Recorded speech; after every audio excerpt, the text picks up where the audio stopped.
restore the American dream, activate in our communities, and take our country back. It's time to wake up, America.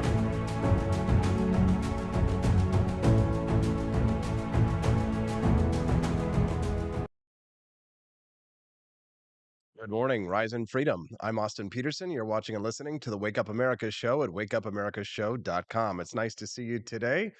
Everybody have a seat. Nice. Good big audience today at the top of the show. We're glad to have you here. The Wake Up America show brought to you by viewers like you. Glad to have you. Let's get the show on the roads.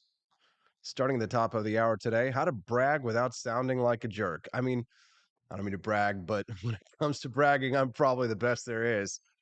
Darn tootin', I'm the best there is. I'm going to give you some tips on how to brag without sounding like a jerk. Now, I know in your head, you're already asking yourself while you're rolling your eyes, why in the world would I even want to brag? Well, if you don't, how are you going to get ahead at work?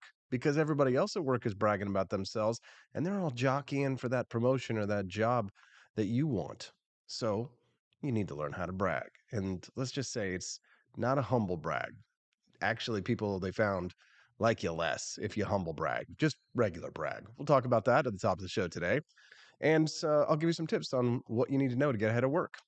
At 7:20 this morning, says the man without a job. At 7:20 this morning, how to identify a scammer. I'm so tired. Every time I open up my YouTube or take a look in the news, seeing hundreds of thousands of people every day get fallen for some new crypto scam or getting their money stolen by some influencer online who's selling them some supplement, some jacked liver king who's like, all you have to do is eat this raw beef testicle and destroy this workout, and also buy my supplements for $79.95 a pill, and you will be as jacked as me. It's a scam, and we'll talk about that. And I'm going to give you 8 red flags you can look for of how to spot a scam.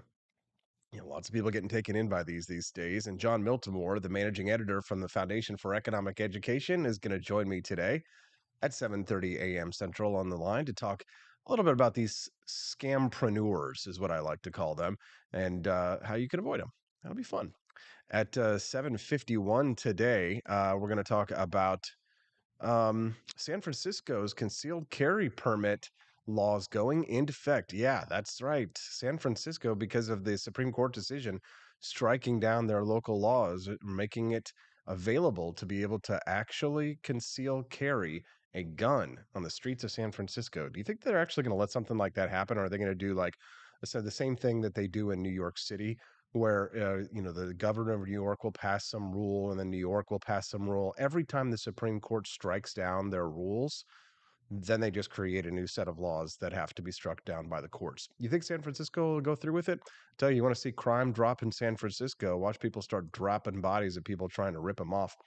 At 8 a.m. this morning, Camellia Peterson, the lovely Camellia, will be joining us. Unfortunately, not in studio today. I know.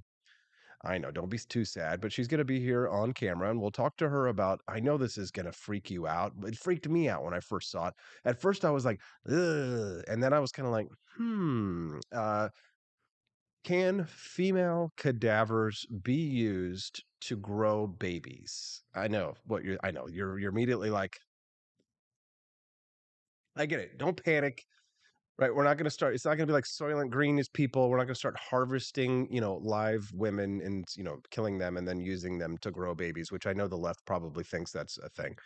But we're talking about donating your body to be able to grow a baby. So if you die and you leave your body to science, some people do that, right? But what about if you die and you leave your body to grow a baby?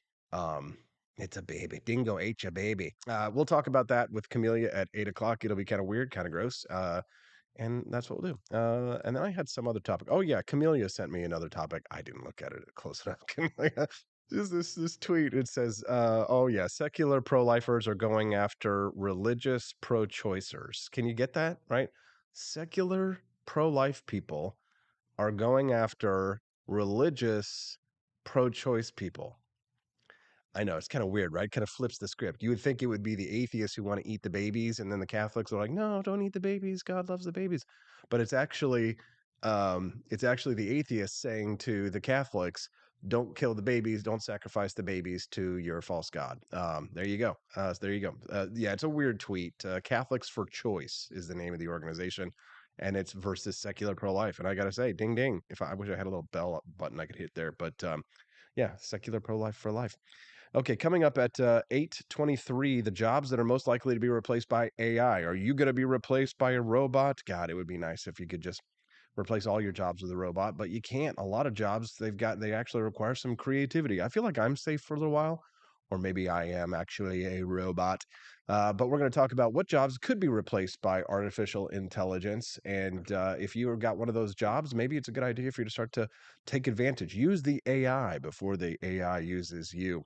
At 8:35 this morning, a new peer-reviewed paper came out showing a massive peer-reviewed paper that came out showing little to no difference in preventing COVID or flu infection with the use of masks. Oh, we're so disappointed to find that out. Oh, yes. Oh, and by the way, it's Groundhog Day, which means that as soon as this show is over, we will do the exact same show all over again, and you are required to watch it from now until the end of time. Uh, I know. Yes, you have to. You must.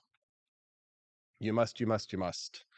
Christopher Hatch says you can't replace complex salespeople with robots. That's true, but you can replace simple salespeople with robots. Actually, that's one of the things that they're implementing right now.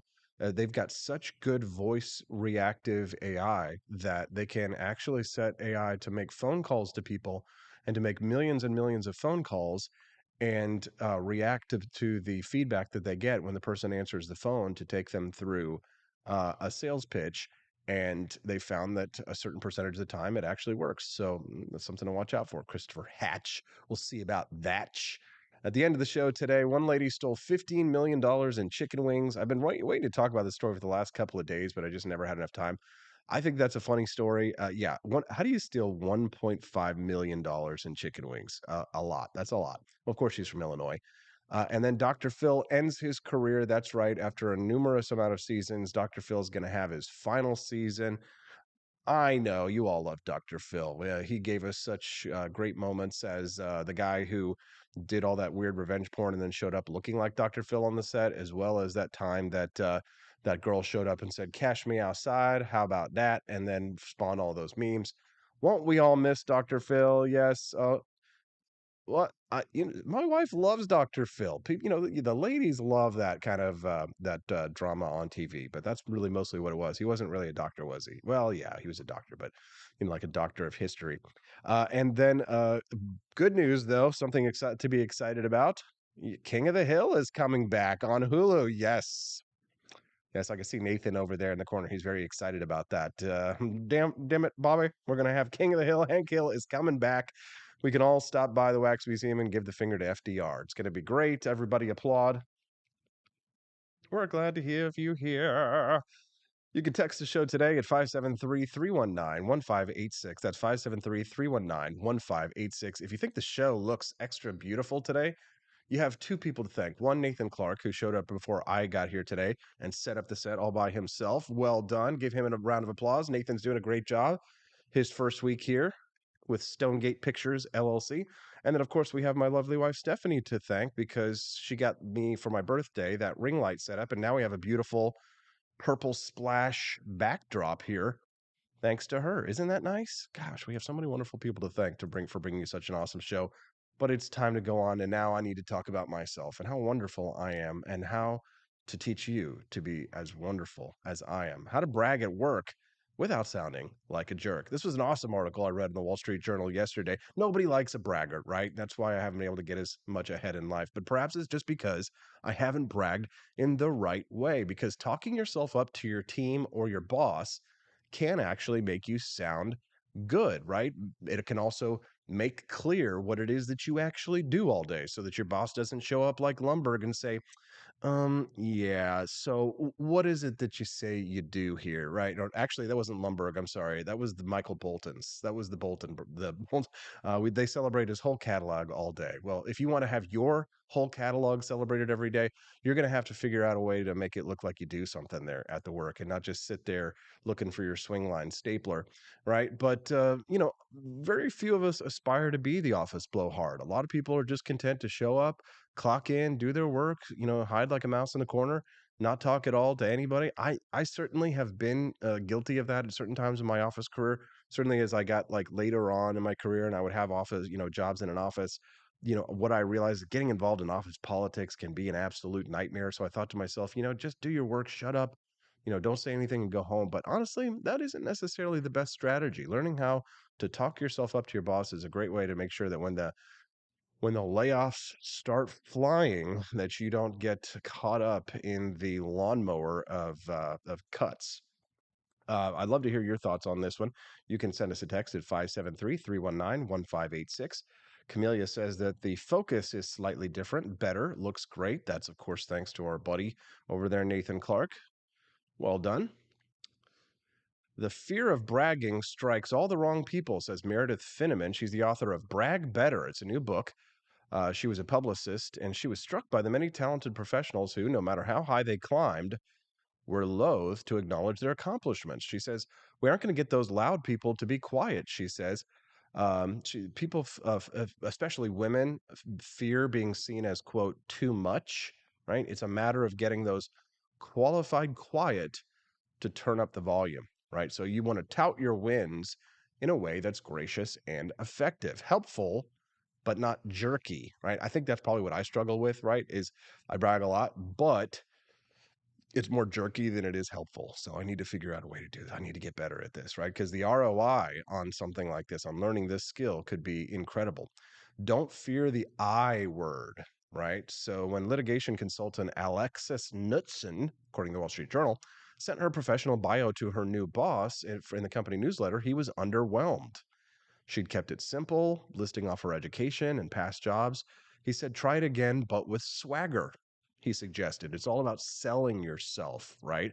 So she added details about the notable professor that she studied with in graduate school. She described herself as a fierce advocate for her clients. She's also trying to accept compliments. Now, that is one of the things that I know a lot of people struggle with today, accepting compliments with a thanks rather than a shrug, right? Right. She scans emails she's about to send for the word E, making sure that it shouldn't actually be an I, right? Rather than we, rather than I.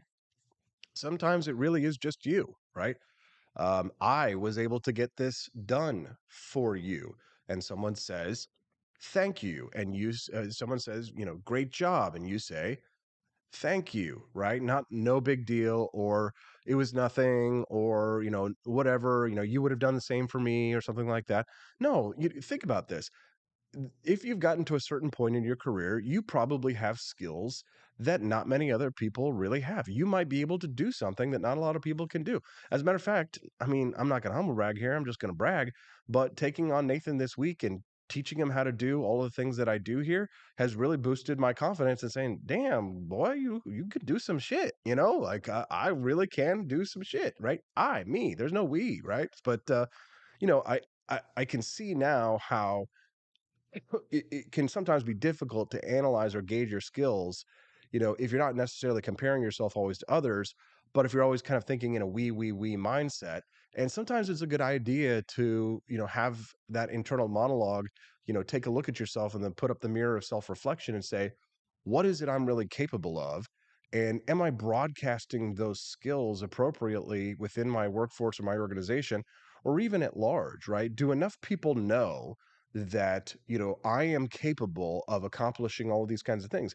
Because, so for example, I sometimes wonder if it wouldn't there wouldn't be a corporation out there that might say, you know what, Austin Peterson would make a great vice president of media for this such and such organization, and perhaps I could be earning $500,000 a year, or $1 million a year as a vice president of this organization, because they need somebody who knows e-commerce the way that I do. They need somebody who understands production like I do. They need somebody who can write like I do. They need somebody who can move as fast as I can, who has a Rolodex like I can and connections like I have, right? And I do have all those skills, and I can do all those things very well. As a matter of fact, I can do it better than a lot of people in my class or my peers.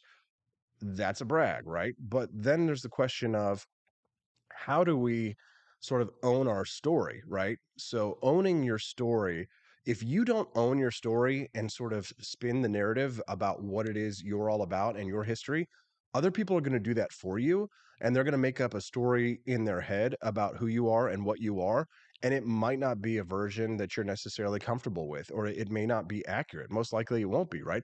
You don't have to look like you're trying to outshine people in your organization, right? But try laying out the amazing work that you've done, explain how it's positively affected your company, and wrap it up with, now I'm excited to take on more, right? And I think that that shows positive intentions for your future at whatever your workplace is. The last part of this one is the one that made me laugh the most, is about the humble brag, which has kind of become a thing in like the last decade. People humble bragging, especially online. Drop the humble brag. Whatever you do, avoid humble bragging. Faux humility usually fools nobody. Research from Harvard Business School professor Michael Norton and two co-authors found that humble braggers, listen to this, were seen as less competent and likable than those who just straight up boasted. Isn't that wild? You would think, oh, humble brag, you know what I mean? That would kind of keep it on the DL, that people wouldn't be as turned off by your behavior. They're actually more turned off by that than they are if you just actually bragged. In one study, this is where it gets fun. Participants were asked to sign a petition. When the person seeking signatures boasted offhand that they got their dream internship as well as funding to travel to Paris, 86% agreed to sign. When the person concluded with a humble brag, ugh, it's so hard to know which one to choose, only 65% signed. Right? Isn't that wild? So not only do we not like you for bragging, but we don't like you for being dishonest and insincere, right? So avoid the humble brag, tell your own story, and don't be afraid to say I as well as thank you. All right. Thank you for watching the Wake Up America show that I produce for you every Monday through Friday from 7 a.m. to 9 a.m. How are you feeling today? Has everybody got their coffee, ready to rock and roll? We're going to have a great show today. I think so. Coming up next, I am so excited to give you some tips, 8 red flags you can look out for to avoid these scampreneurs. So tired of these assholes stealing all your money. We'll talk about that when we get back on the Wake Up America show on wakeupAmericaShow.com.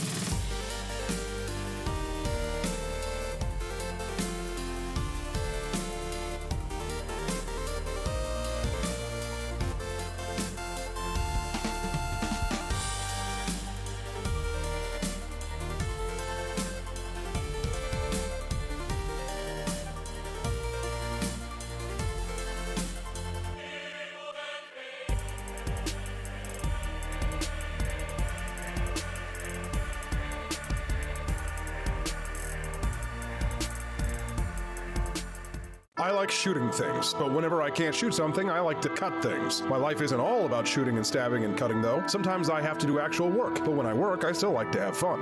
And there's nothing less fun than trying to cut with a crappy knife. Thankfully, from the ancient sect of Christian knights, who also loved cutting and stabbing, comes a new implement that has received my personal blessing, the Templar knife. Like the ancient sword of Excalibur, you don't choose a Templar knife, it chooses you. You just decide what kind you want on the website first, however, and then order it online, and then it chooses you. The Templar knife comes in a variety of shapes. As a man of culture and taste, I have decided I will never use a terrible knife again. And thanks to the inspiration provided by this excellent product, I have decided to launch a new crusade against anyone using less than superior knives. Join me, brothers and sisters, by visiting uppercuttactical.com/pages/Templar-knives. That's a lot of slashes. For that, you'll need a Templar knife. For 10% off, use code AP for Liberty and join me in a quest for glory, for liberty, for Christendom, for the Templar knife. Get yours today. Fire.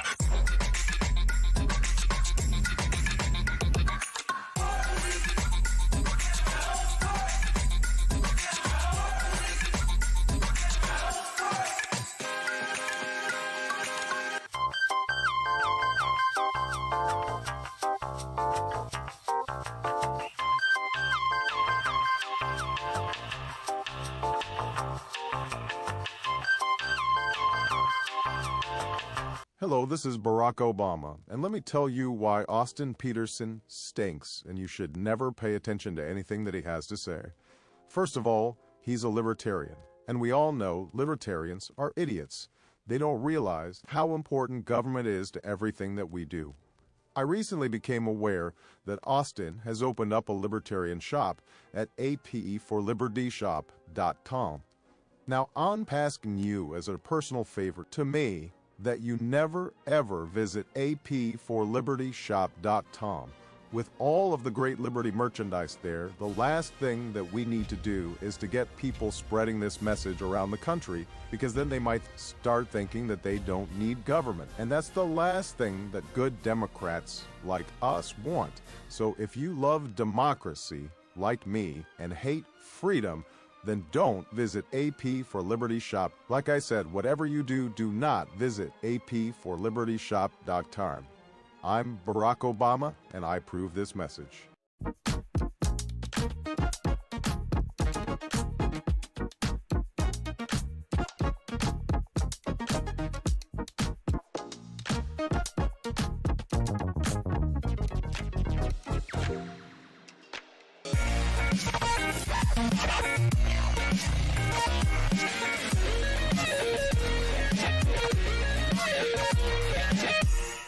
When I was in foster care, I never knew when I would have to move, so I always had my suitcase ready to go. Then one day, I was adopted. My new parents opened their hearts and home to me. My parents cook my favorite breakfast for me every morning. My parents take me on trips I never thought I would go on. They gave me a home and an even better reason to use that suitcase. My parents aren't perfect, but they're perfect for me.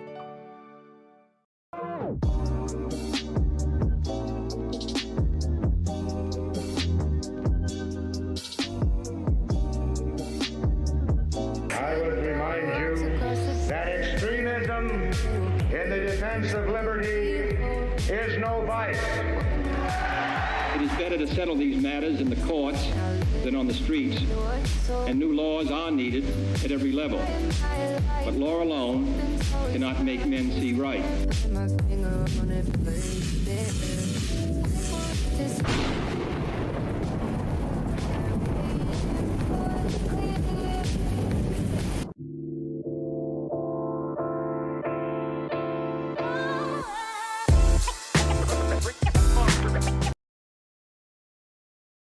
Good morning, beautiful. Rise in freedom. I'm Austin Peterson. You're watching and listening to the Wake Up America show at wakeupamericashow.com. Glad to have you all here today. Thanks for sticking around with us. Yeah, we get those commercial breaks sometimes, but that's helpful. So I can go to the bathroom or I can get prepared for the next segment and do all those kinds of things. We appreciate when you listen to a word from our sponsors. And, one of my biggest sponsors is me, the AP for Liberty shop. Have you had a chance to check it out yet? Make sure that you do. Last night, somebody bought 2 pairs of We the People Constitution earrings. You can't find those anywhere else. We've got tons of exclusive products at AP for Liberty shop. Make sure that you give it a mention and a visit. Let people know if you've bought something from the shop, how much you really like your gear, your items there.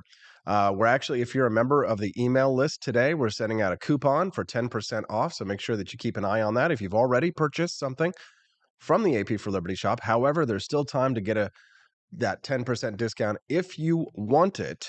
And here's how you get it. Head over to apforlibertyshop.com right now. Scroll down on the front page. You'll see the email sign up form. Sign up with your email at apforlibertyshop.com and you will get a coupon email today. 10% off. Yes. And if you're already one of our monthly supporters of the show, let's say you get that 20% discount. Well, guess what? You can combine it. 30% off. That's a lot. Oh, yeah. Big time. So check your emails today. And if for some reason it goes to your spam folder, do us a favor. Let it go to your email folder. We're not some big evil corporation trying to spam you. We're just 2 guys in a bar where people got apparently really drunk last night and it's really messed up in here. And there's like dollar bills all over the floor. I don't know what happened. This place is an absolute mess. So I don't know, maybe toss in a dollar into put a dollar in our thong so that we can get ourselves a legit studio and get away from all the strange happenings that are happening in here in the evenings. Just kidding, Scott. We have a good time here. All right. The Wake Up America show. Let's talk about scams. Rise of the Scampreneur. So in a few minutes, we're going to talk to my buddy, Jon Miltimore, about the Liver King. And I can see that Camellia Peterson is already saying to herself, "Who the hell is the Liver King?" This morning, she's asking, "Who is the Liver King?" Well, the Liver King is a guy who sold himself as he was selling supplements, and he was this big, huge, jacked guy. He was in if you looked at the thumbnail of the show today, you could see he was all jacked. He looked like freaking Samson or some giant dude, and he sold his workout plan and his supplements as and his diet as a way to get jacked like him. Well, the reality, of course, was far from that. The reality, of course, was that this guy who was just ripped to the gills was, of course, on steroids. And whenever you see somebody and their veins are bulging out and they've got massive muscles way bigger than what looks like it should be normal, if you're ever asking yourself, this, is this normal? And you think to yourself, the guy doesn't look normal. They're not normal. It's steroids because, if they look unnatural, they are unnatural. But the problem is that people believe this. They go online and they see this guy selling. And here's his diet was what made him famous because he would eat raw liver. He would eat raw liver. He would eat raw hearts. He would eat raw bull testicles and sell this to people as a way to get them to come into his shop and to buy their supplements. So ask yourself this, right? Are you skeptical enough of people who are trying to sell you something? And there are a lot of red flags that you want to look out for. I went a little long with the first segment, so I might not be able to get through all of the red flags here, but I'll go through them. The first one here is the ones from authority, right? Online scammers or people who are just scammers in general. They sometimes will claim to be contacting you on behalf of businesses, brands, or organizations that you know or trust. So it's something that you want to keep an eye out for, is that even if you trust somebody or somebody uses the name of an organization, you don't really want to just buy into it immediately. I mean, that's why you've got the Paul brothers, Jake Paul and Logan Paul, and they run these huge online scams, and it's because they come from a sense of authority. People trust them, but then you'll get people who go out there and pretend to be working on behalf of them. They may or may not be. But just because somebody claims to be in a position of authority doesn't necessarily mean that they are. And you always want to check online reviews before you invest in things. And investing in things online is a dubious prospect at best anyway, right? I mean, I would say you should even be skeptical of me, right? Like maybe the We the People Constitution earrings won't arrive at your front door. So maybe you need to talk to Camellia, who's in the live stream. She got her We the People earrings, right? Talk to other people before you do things. Don't just take it immediately from word of mouth of what the person has already said, to be able to before you start putting your money into something, especially if you get a phone call about something. Phone calls are almost always 90% of the time scams, except for the 0.01% of the time that I call you and ask you to become a Wake Up America Show monthly supporter at Peterson's Patriots level for $17.76 a month. Then it's not a scam, and you're helping to grow the next generation of Liberty Media online. Another thing that you have to look out for is the urgency question. Like, you've got to do it now. It's got to happen now. It can't happen tomorrow. It can't happen in a second phone call. If there's any sense of urgency, then you've probably got a problem when it comes to an investment or a sale opportunity or whatever it is. Another thing that you got to look out for, and this is a stickler for me, misspelled words or grammatical errors. You got misspelled words or grammatical errors. I'll tell you, every time I get emails or anything online related to business, because I do get a lot of business inquiries. If I get an inquiry online, if it's misspelled, I know it's a scam, or I know that they're not going to be able to pay me my asking price, this is kind of a psychology thing.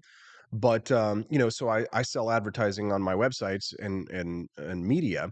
Well, a lot of times I'll get people who will contact me and will want to buy advertising, and there's say there's a set fee. My set fee is set up here, right? Well, if it's misspelled, 99 out of 100 times that email, they're going to offer me $5 for an ad that's 25 times as much as that or something like that, and that's all they're going to offer me. 9 times out of 10, if it's misspelled or there's grammatical errors, or if you do manage to make a deal with them, they disappear and they don't pay, right? So you have to have those kind of feedback mechanisms. Misspelled words, grammatical errors, red flag, red flag, red flag. All right, I don't have time to finish these red flags. I will do that after the break, because we're going to talk to Jon Miltimore. He's the managing editor of the Foundation for Economic Education. And you know what? You're going to get an economic education with him. We're going to talk to him about online scams, people like Liver King. And I just got to ask him, why do people fall for this? It seems so obvious to me. We'll be back with John on the Wake Up America show at wakeupamerica.show.com. Want an engaging website to boost your business? You're just a click away from 5-star Fiverr talent. Hundreds of freelancer skills like web design. Head to fiverr.com today and get something started. American conservatism is distinct, like America is distinct from the United Kingdom. American conservatism's roots comes out of the Wild West, out of pioneerism. The difference between American conservatives and European conservatives is that Americans are cowboys. We are that God, guns, gold, and girls. It's wild here, and we should stay that way. We shouldn't allow a European version of conservatism to come and infect us here. We like it wide open spaces here, deep in the heart of Texas and all that.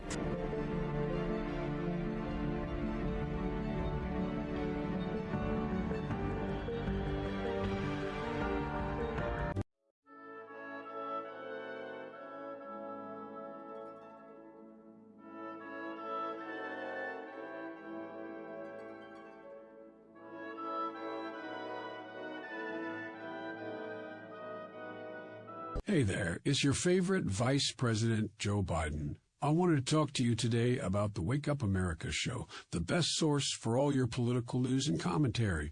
But before I get started, let me just make sure I have all my notes in order. Okay, where was I? All right, the Wake Up America show. It's a great way to stay informed and make your voice heard. Boy, what was I saying again? Oh, right. The Wake Up America show. It's important that we all stay engaged and knowledgeable about what's going on in our country and, the thing. But hold on, where was I going with all this? Oh, yeah. The Wake Up America show.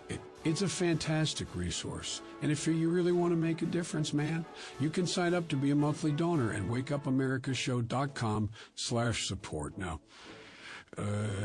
where was I? Oh, that's right, the Wake Up America show. So if you want to stay woke and support a great cause, head on over to wakeupamerica.show.com/support and sign up to be a monthly donor today. And if you're feeling generous, you can even give a donation in my name. Thanks for listening, and keep on keeping on, America. Come on, man.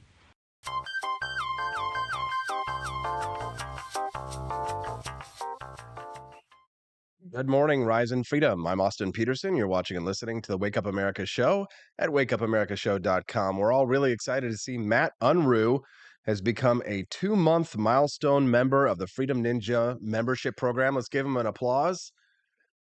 Everybody say thank you to Matt Unruh. Matt Unruh has helped making the show happen. So if you're enjoying the program today, we have people like Matt Unruh to thank. He's now going to have those. What has he got there? He's got the Ninja. I think that's like, oh yeah. So you've been more than 2 months. So it's starting after 2 months. I think, Matt, you might be the first person to get the Ninja next to your name. Congratulations, Matt Unruh. Glad to have you here today. Yeah. Amanda Henry says she gets her Ninja in 15 days. Amanda, you're almost there. Yeah, it's fun. You're going to get a new one each month. So make sure you subscribe to the YouTube channel. It's only $2.99 a month for the intro level. And then I think it's $9.99 a month for the Cantina Crew level. And you get a 20% discount on the shop, all kinds of fun emojis and other perks and benefits. And you get to be my best friend. All right. Well, actually, that's a scam. My best friend. It's not a scam. It's not a scam. You get to be my friend. Let's talk to my friend Jon Miltimore. He's the managing editor of the Foundation for Economic Education. We'll talk to him about consumer protection laws in light of the Liver King controversy. He's joining us now. Good morning, Jon. Thanks for joining us on the program. Hey, good morning, AP. How you doing? I'm doing fine. Anytime I see anybody who's jacked like that and is selling supplements, I'm always like, steroids. They always lie and say it's not steroids, but it's usually steroids, isn't it, Jon? I would have had my money on steroids.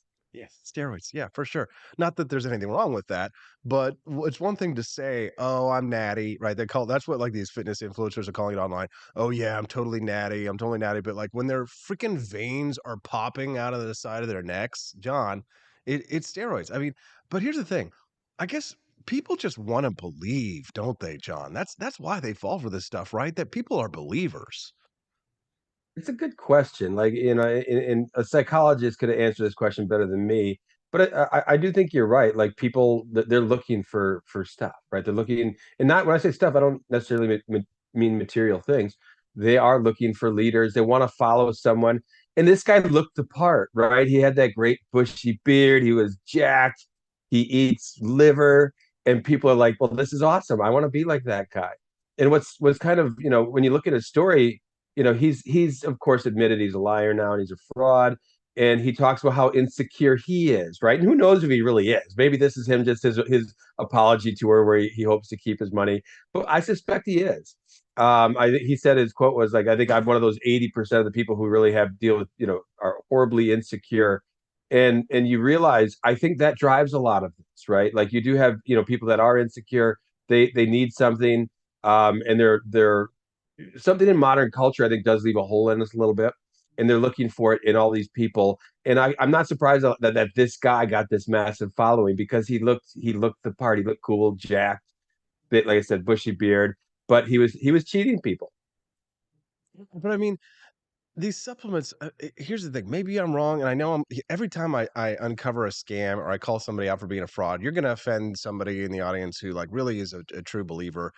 But the thing is, there's so many scams out there. But when it comes to supplements, John, like 98% of supplements don't do anything, right? Like I'm pretty sure that creatine is the only thing that actually will provide a benefit to a workout. Otherwise, just drink water. I mean, even protein bars, like are just loaded, absolutely loaded with sugar. I mean, you're better off just actually eating like a healthy protein or a meal or something like that. But like, for example, GNC, their entire regime, their entire business model is based on selling people these supplements that don't work. Why do people buy them? I got to be careful. One of my buddies runs a supplement store, so I don't want to. No, here's the thing. I don't know. That's the honest. I like you. Hey, I used creatine back in the day, and I can tell you, I got stronger on it. Mm. And like there's other supplements I'd play around with. I don't know if they worked or not. I think a lot of people, if you're serious in weightlifting, you're willing to pay the cost that it might be helping you in some way. And I think that's fine. Like people have to determine, like, hey, it's my money. I'm going to willfully give it over to the chance to make that this is going to make me stronger. And I called the Liver King a cheat earlier. I should say he's a fraud. Did he cheat people? I'm not sure about that, because again, his body was just part of his persona, right? People were buying what he was selling, the liver. So a court's going to have a real fun time, answering this question, if he actually cheated people or not. And I do think it's a really interesting one, especially for libertarians. It's kind of a tricky issue, but it touches on trade in general. Like, if there's some rules that we readily accept about trade. If first is clearly the absence of compulsion. A trade's not a trade and not legal if it's compulsory, right? Like if you're using force to get it. But a second one is deception. Trade doesn't work if people can lie to each other all the time and get away with it. Now that the problem is that whole deception language is very, very tricky. But I think any consumer that says, "Oh, I'm buying this package and it has 100 and all of a sudden you're getting 90," you'd be like, "Well, no, I want my money back." And if they didn't give me restitution, I'd be angry about that. But they lied to me. They told me I was going to get 100. I only got 90. That's a very easy example. They get much more tricky, and I think this one will be a tricky one to, for them to, any court to litigate, to If you're answer. just tuning into the Wake Up America show, I'm speaking to Jon Miltimore. He is the managing editor of the Foundation for Economic Education. We're talking about scampreneurs online in light of the Liver King controversy, a jacked steroid-filled bodybuilder who claimed that by taking his supplements, by using his workout, and by eating raw cow testicles, that you could get as jacked as he was. He's now being sued by people who claim that his supplements didn't do what he claimed that they would do online. And John and I are having a conversation about, one, how to spot these scampreneurs, and two, the legal and ethical consequences of making these kinds of decisions. Now, John, when you talk about the libertarian view, obviously you and I both believers in limited government and personal liberty in general. But writ large, the concept of government, if we are to have a government, if it is to exist, is to protect against force, one, and fraud, two. Wouldn't what the Liver King did just be clearly cited under any kind of a broad composition, a definition of a law that would, prevent fraud? I think this is one of the reasons libertarians hate this issue, because we're not lawyers, and this is where the law comes in. You have to read the textual language of these massive laws and find out. Again, he was selling the product. If the product he's selling was what people were buying, he might not be in any trouble at all.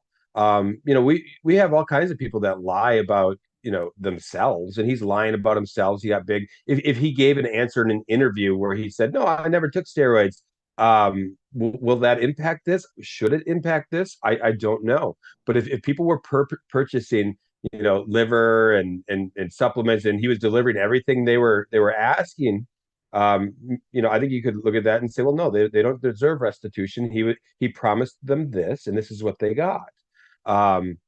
But these are tricky, I'm certainly not going to say like he's guilty or innocent, because this will come down to the language of these consumer laws.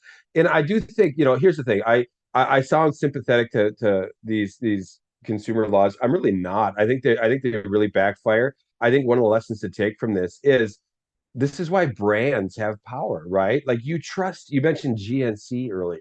You trust GNC. You know why? Because if you feel like you bought something and they kind of screwed you over, you're going to go to GNC and they're probably going to give you your money back, right? And brand power can do the same thing without having this massive bureaucracy, which has to decide all these things. When you buy from brands you trust, and you know what? If I buy something from Target and I say, hey, I want my money back, they give me my money back like that, right? And it does make people think twice about buying from maybe shadier people, frauds who might say, sorry, tough luck, you bought my snake oil, now you got to keep it. Mhm. Well, the thing is, John, is typically if there's a product that actually works, it's usually regulated, right? Like if you want to go get human growth hormone and you want to load up with testosterone and do anything like that, you're going to have to go see a doctor before you can do stuff like that. I mean, anything that's effective is typically not sold over the counter unless it's, mild things like pain relievers and stuff like that, which of course you can go and buy at your local clinic or drugstore. And there's going to be things that are available over the counter that are effective. But anything that's really effective, they're not going to let you just buy that online and turn it over unless you're buying it from the dark web, right?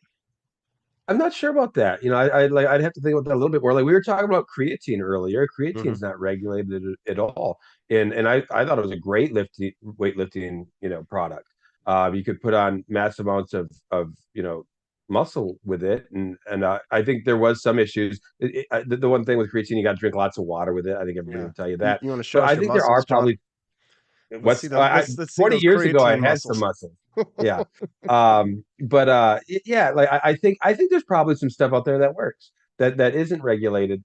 And but yeah, like if you're looking for the real cheap way, like steroids, yeah, like that stuff isn't going to be real easy to get. You're going to have to find black markets for it. And again, that's another thing. If you want product, you can get product, right? Like the government can't really keep you from getting, like something that you want. Now, am I gonna be taking steroids? No. I would, even if I look like the Liver King, there's no way I'm taking that stuff because you know the harms. But a lot of people aren't thinking that far ahead. They just want to look like the Liver King, and if it means eating liver. My buddy swears by the male testosterone replacement, which correct me if I'm wrong because I don't know much about it, but I mean, isn't that really just a steroid? I mean, or is it like they say call it like a testosterone replacement, but I thought steroids were testosterone. Maybe somebody is it the same? The same? I'm not. I have no idea. John, like we need to get into drugs, man. I guess once I get more time, we can start weightlifting together and buying this stuff, and we can compare Dude, muscles you in the morning. you you give me a weightlifting thing and I'll teach you karate. How about that? We'll have a deal. Um, what else? Did we have something else that we wanted to discuss, John, or were we just going to talk about the Liver King all morning? I don't know. I think we're just talking Liver King. Okay, well, what do you got going on over at Feed these days? Anything new? Oh, it is. I will drop a name of an article. I didn't write it, but Saul Zimmett was a Hazlitt fellow of ours, and Saul's a great young writer. He came across this story. I hadn't heard this story, and we're actually going to rewrite it for another publication that saw it and said, "Hey, can you get us a shorter version of that article?" California has been sterilizing inmates in prisons as recently as 2013, women. And the whole thing was what they were doing is they were going in for some operation. They said, "Oh, we got to remove some tissue or remove some," and they're tying tubes while they're in there. And you have all these inmates now that have come.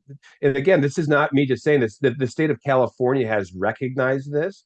They are making restitution. They are people that can show that this procedure was done to them can go. They'll get $15,000, which to me, and the contrast to me is you have all this reparations talk for going back 150 years. Just recently, California was doing some of the shadiest. It's a eugenics program. That's all it is. Like for inmates that they thought, oh, they're not the right person for society, or they have too many children already. We are going to sterilize them, whether or not they know it, without their consent. And to me, it's a huge story, and it's one of those. I don't think you probably have 1% of Americans that have heard about it. Good God, John, that's some terrifying stuff. Jon Miltimore, the managing editor for the Foundation for Economic Education. Let us know where we can read more about your work, John. Is it fee.org? And then what's your Twitter handle? Yeah, fee.org. You can read Saul's article right there. It's up on the site. It has the whole history. It's a very sordid history. And I'm Miltimore79 on Twitter. Give me a follow. Miltimore79 on Twitter. That's Jon Miltimore. Thank you very much for your time today, John. Look forward to working out with you later. We're going to pump you up. Let's do it. Thanks, brother. See ya. That's Jon Miltimore. Definitely follow him over there on Twitter. He's a great guy. We appreciate his work at fee.org. I read that website every single day. Yes, I do. I believe it. It's not a scam. All right, coming up next, San Fran. That's a scam. They're going to offer you concealed carry permits. I don't know about that. Might happen, might not happen. We'll talk about that. And don't forget, Camellia Peterson is going to be joining us this morning at 8 o'clock, talking about one thing to sterilize women, another thing to use their cadavers to grow babies. Yeah, that's now the next ethical debate we've got to have. It's weird, it's wild, it's wacky, it's wet. It's the Wake Up America Show at wakeupAmericaShow.com. Good morning to the Cantina crew. This is Elon Musk, the CEO of Twitter. And I just want to say thank you for watching the Wake Up America Show. I've decided that Austin Peterson will be the new CEO of Twitter.com, effective immediately. First thing to do, though, is I've got to go and blast off into space.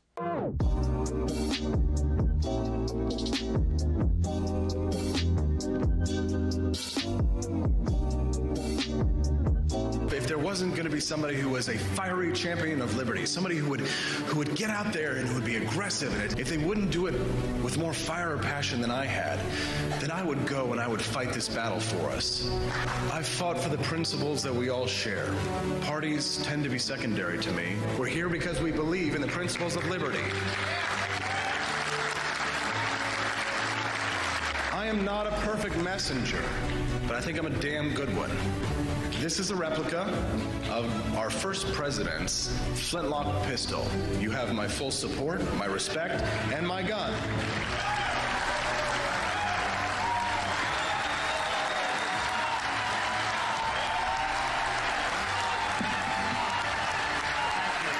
I think that at the heart of my philosophy is much more libertarianism than well, that's the fashionable word these days, I guess. A conservative is no longer just that. He's a libertarian, and always has been.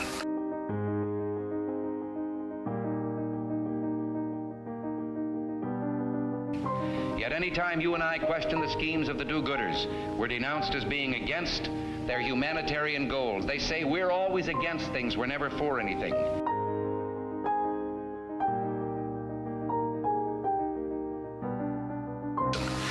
What is fascism? Fascism is private ownership, private enterprise, but total government control and regulation.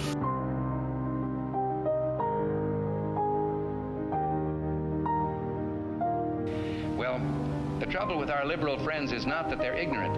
It's just that they know so much that isn't so.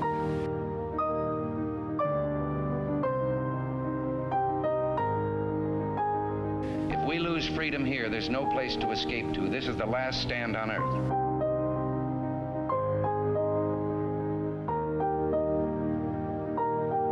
This is the issue of this election. Whether we believe in our capacity for self-government or whether we abandon the American Revolution and confess that a little intellectual elite in a far distant capital can plan our lives for us better than we can plan them ourselves.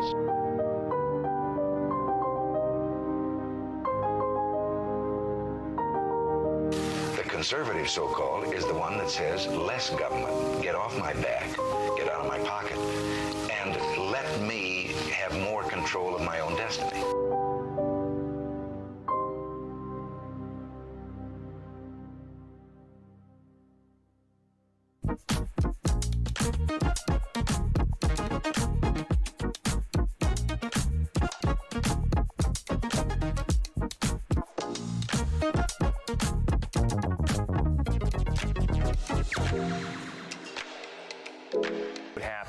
if I had.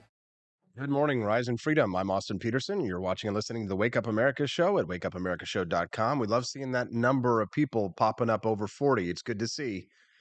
39 right now, and then we get 40 and 42. We want to try and get that average up there. I'm doing my best to give you the best Wake Up America show you can. Make sure that you click like on that stream to help it get out in the feed of other people as well. It's been really exciting to see the growth thanks to the shorts that I've been producing that have been going viral. Have you seen the Guns of the President series, or maybe my history bites or philosophites? Last night I did one on my philosophy, the lovely constitutional minarchism. And so far it's getting a lot of views. You love to see it. As a matter of fact, my Franklin Delano Roosevelt Guns of the President is like hovering on the edge of 1 million views. FDR's Hidden Gun Secrets. Just that title. Everybody's like, what is his hidden gun secrets? Well, you can find out by watching it over at the YouTube channel. Yeah, it's 986,000 views. It's very exciting. And then, of course, the Ronald Reagan one about his guns is at, gosh, yeah, 500,000, 534,000 views for that one. The most recent Guns of the Presidents that I did on Richard Nixon, also doing quite well. Boy, I can't wait for you to see the president that I'm going to do today. Everybody's going to want to watch today's Guns of the Presidents video that I'm pushing out on the channel. It's nice to see all the new names and faces of course, the people that we have as well on the regs, people like Brian Lewis, Andy Opperman, John Knox, Mad Mom Anon, Buddy Mansour, all joining us. And of course, here in studio with me, our new employee, Nathaniel Clark. Good morning, Nathan. Thanks so much for being here with us today. Nathan helped set up the show today for the very first time and did a great job. Look how beautiful the set looks, courtesy of him. Okay, so let's put a little bit of a button here on that scampreneur topic, because I know people were tuning in to hear about that. I want to finish those red flags that I was reading a little bit earlier. You know, signs that you might be getting scammed, what to look out for. One of the things that you really want to look out for is somebody who won't appear on camera, show their face, or meet you in person, right? If somebody's trying to get some money out of you or get a big investment or something like that, don't you think that you want to meet somebody like that in person first? Don't you think that'd be a good idea? Well, what if they just jump on a Zoom call with you, or, do a FaceTime, for example? That way you know who you're talking to.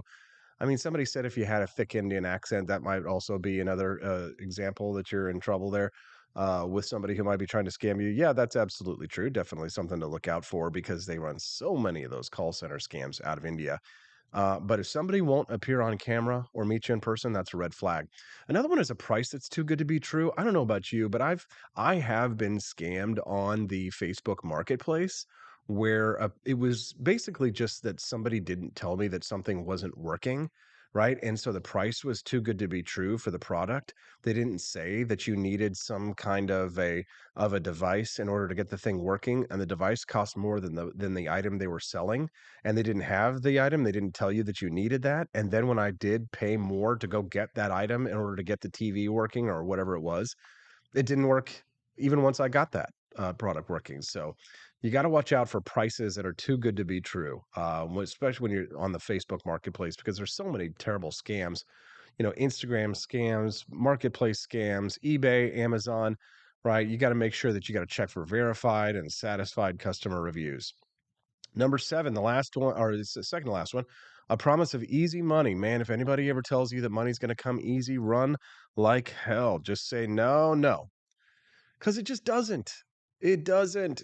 No money comes easy. No, it only comes hard, or else it wouldn't be money.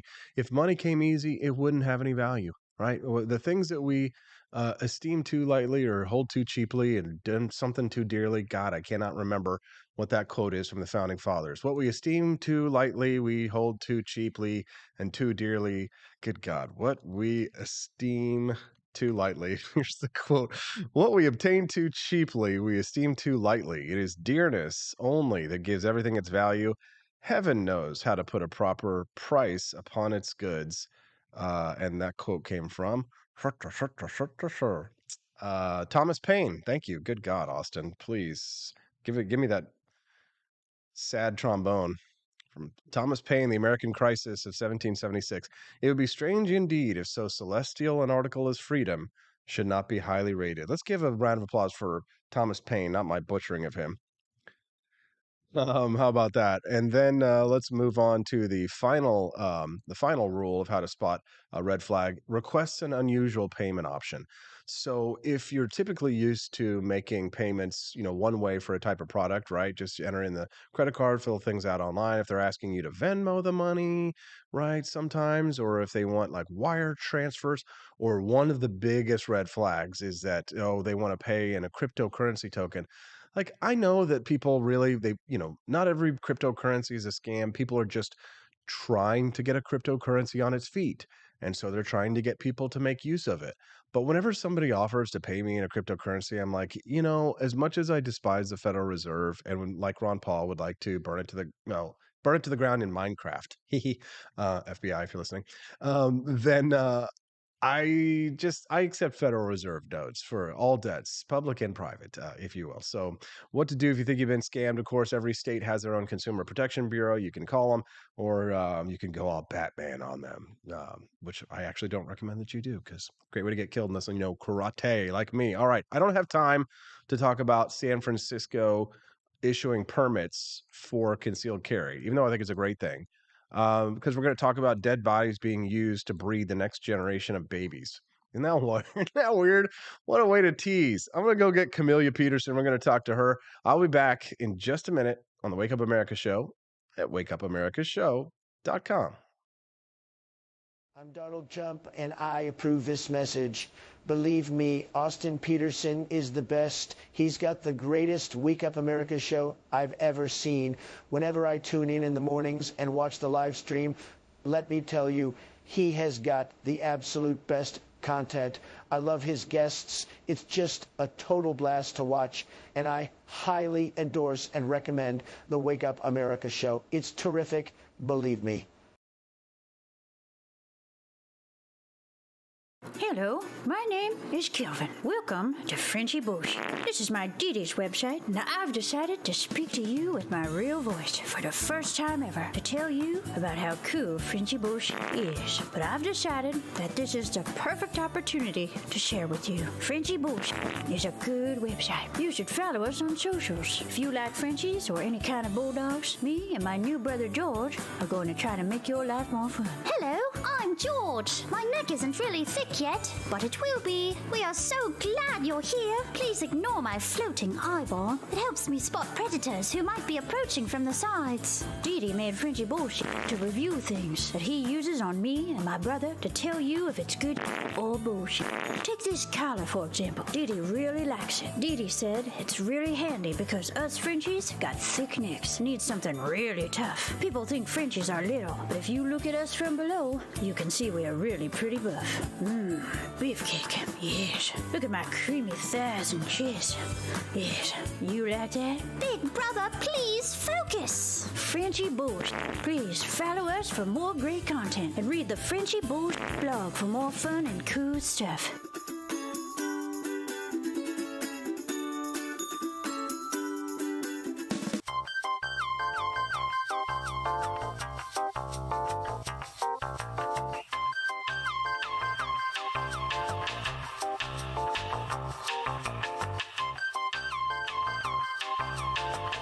I'm a public defender. I am a public defender. I'm proud to be a public defender. 80% of Americans accused of a crime will get appointed a public defender. Everybody from a speeding ticket to capital murder. For every dollar we spend on public defenders, we spend $3 on prosecutors. Public defenders have to do pretty much everything on their own. Social workers, counselors. Investigating is another piece of it. The average public defender holds 300 cases annually. You never feel like there's enough time. Public defenders have health issues all the time. A lot of people give up and say, I can't do this work anymore. Gideon's Promise trains, mentors, and supports public defenders. There are a lot of people who say that they would not still be public defenders, but for Gideon's Promise. It's fueled me to continue on in this fight. Gideon's Promise has changed the face of public defense. People see us as troublemakers. Good trouble only. We don't make it easy. It should not be easy to take away someone's liberty.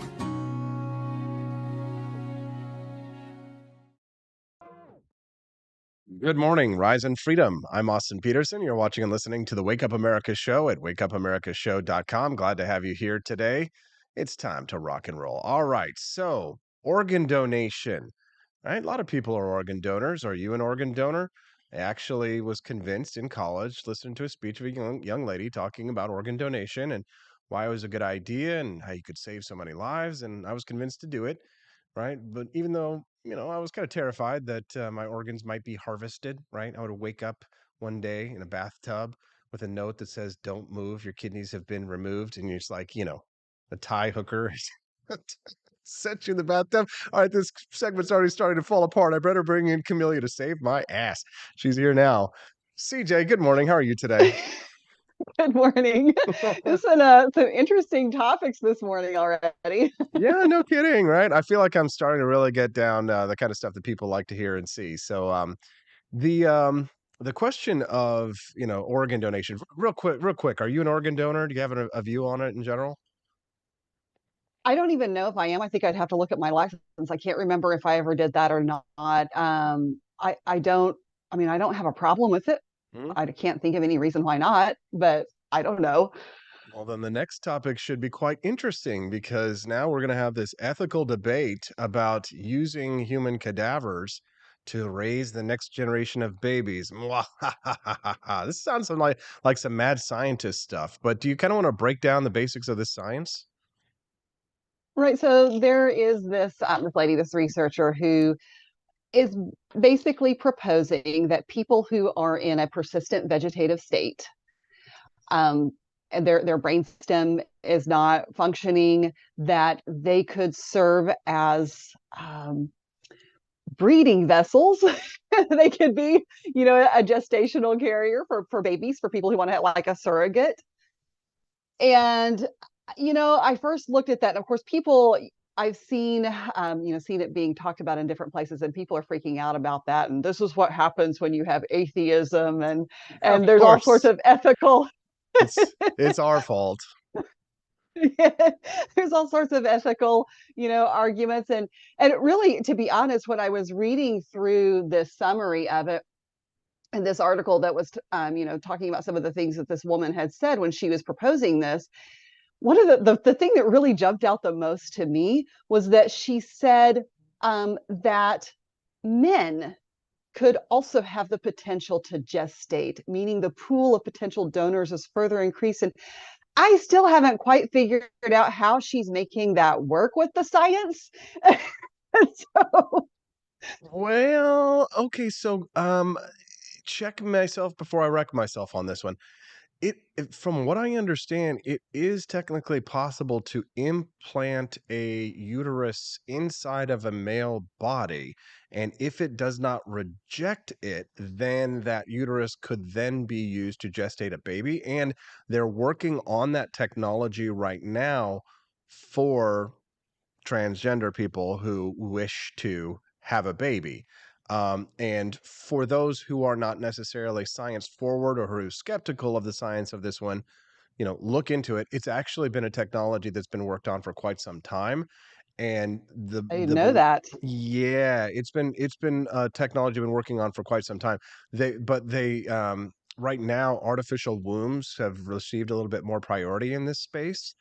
But here's the thing, if you could have an artificial womb, right, or if you could, take that technology, it's not really that much to move it from a female body to a male body, provided that, there's enough blood flow and transferal and, that the blood types are correct. Just like, if you could donate, one organ, you can donate another organ, right? If I could take a female Sure. kidney and put it to use, there's really nothing stopping a female uterus from, being accepted, right? It's just a simple matter of, that the body, goes through the same processes that it would if it was a female. So the question here, the ethical question here is, are we talking about using a body that is, I guess it's still alive. It's not a cadaver then. We're talking about Right. a living, breathing human body that is brain dead that could then be used for gestational purposes. That's correct. Is that correct? That's right. And that's why when I read through it, I mean, I know a lot of people are kind of outraged about it, but I was kind of like, this just sounds like, you're donating another organ, but it's your body. And if people know ahead of time and there's consent, I mean, why not? Well, see, that's I the thing. It's there's like it's the consent question, right? Is that what, at any Yeah. point in time, I mean, if you're pro-life, then you would say, okay, well, now there's a baby in there, and now you can't kill the baby, so you can't kill the mother, which, even though the mother's brain dead. But then if you're pro-choice, then you have a problem because you say, well, at any point in time, the mother should be allowed to end the pregnancy, right? So there's a lot of ethical problems here. There are definitely issues. One of the things that they did point out was that in recent years, researchers have been able to restore brain function in a patient who had been in a persistent vegetative state for 15 years. And that they found that, as many as 20% of people that had been declared, PVS, they may not actually be that at all and are fully aware of what is happening around them. So I think you're right. There are a lot of ethical issues around this. There are a lot of risks in there. People also have issues with surrogacy itself, from an ethical standpoint. Yeah, I think our And so friends, a lot of our conservative friends are against surrogacy for, for conservative purposes. Like they don't want to cheapen motherhood, or et cetera, et cetera. Right. And honestly, I just can't imagine. It's hard to imagine anybody even being willing to put that on their donor card Yeah. because I mean, There's always so somebody who's into some weird crap. I mean, like, here's the thing, well, if you've ever read anything about like the history of early biological science on cadavers and research, it was illegal to do autopsies on bodies. So I think, and somebody check me if I'm wrong, this is one of those facts. I need to do a 1-minute history video on this one, but I'm pretty sure that Benjamin Franklin, when after he died, his basement was full of cadavers, was full of bodies. And so it was kind of like this question of whether or not Ben Franklin was like a mass murderer. But the truth is that he actually had a friend who was a doctor and wanted to do research on cadavers to be able to, to treat diseases.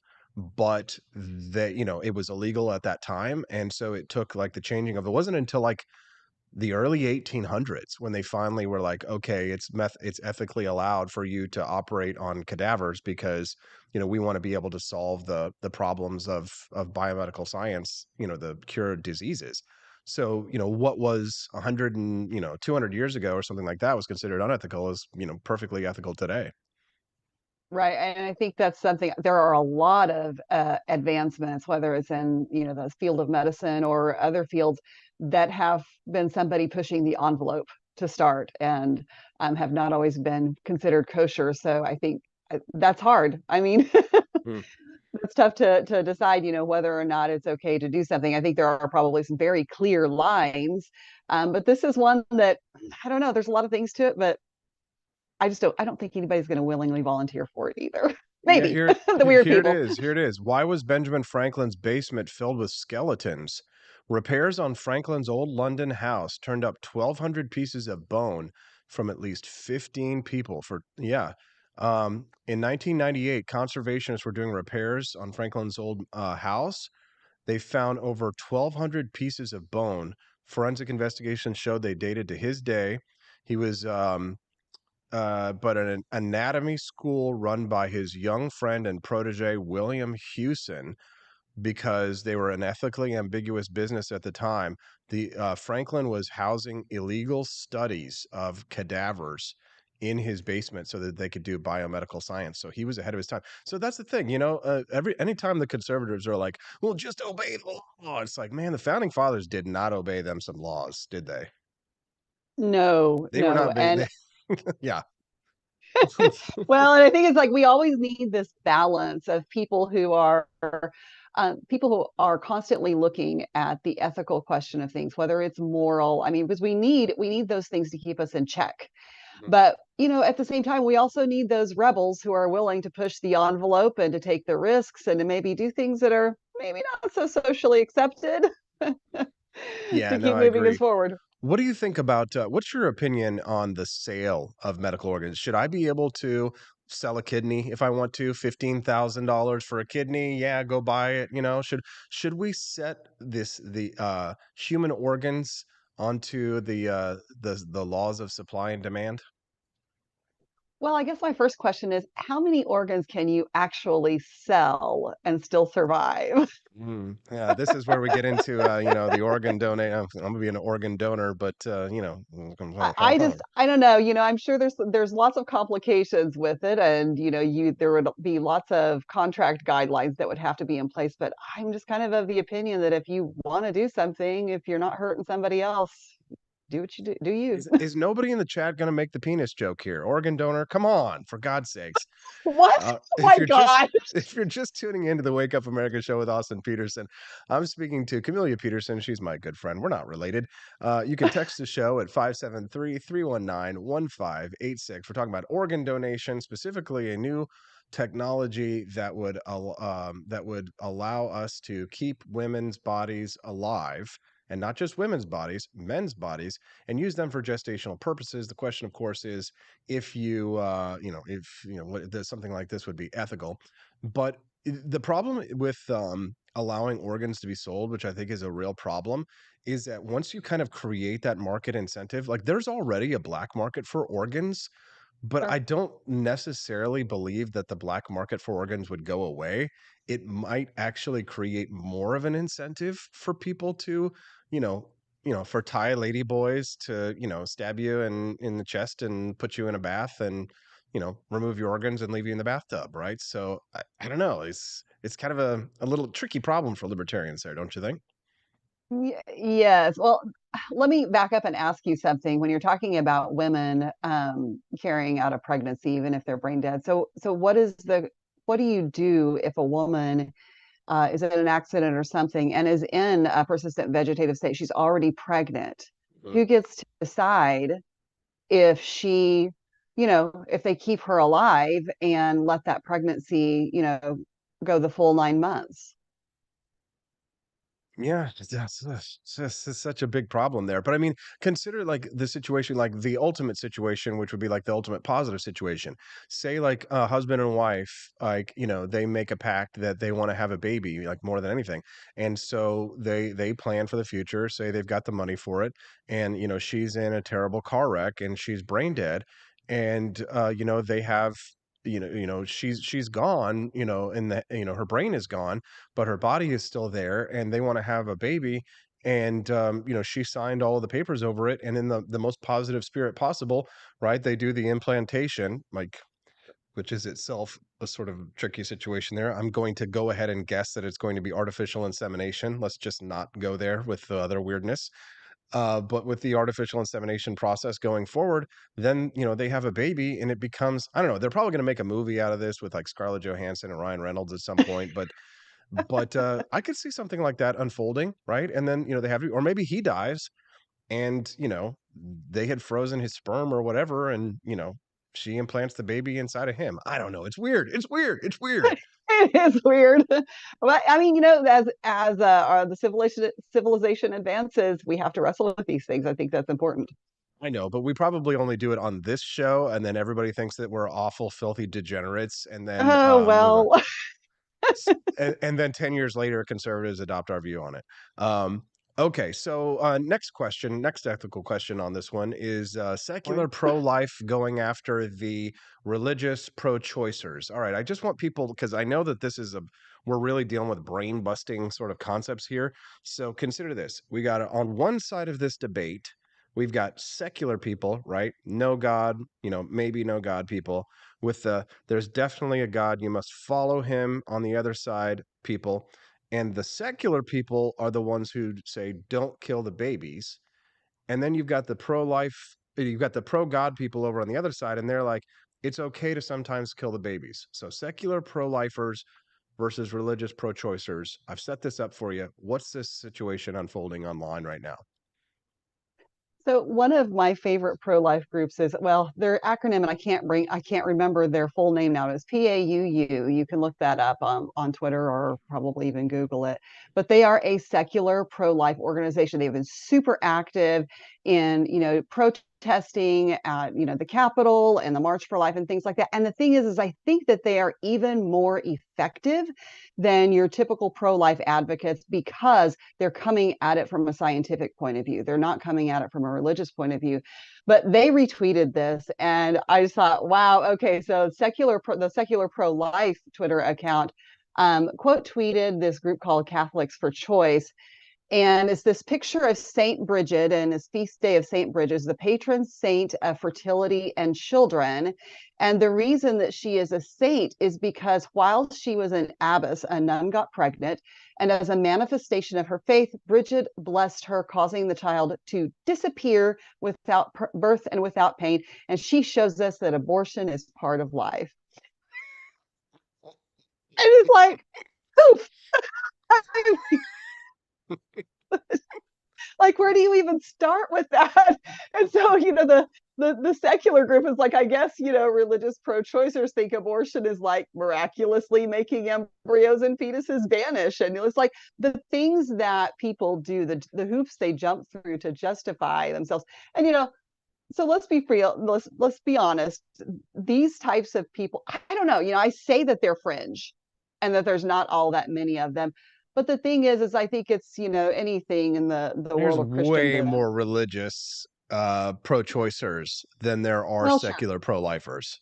Way more. And I think that people who truly practice their religion would come back with, well, they're just like, this religion is just a label for them. They don't really practice these principles in life. And I agree with that. I mean, I think they're right in that. But there are a lot of them. Look at all the people in Congress who are Catholic or whatever, but they're pro-abortion and they get called out for it. And should they be allowed to take communion and all those other kind of things? I mean, I'm here. I am. I'm in, the Missouri Times building, right? I'm in Scott Fawn's office. This is a bar, right?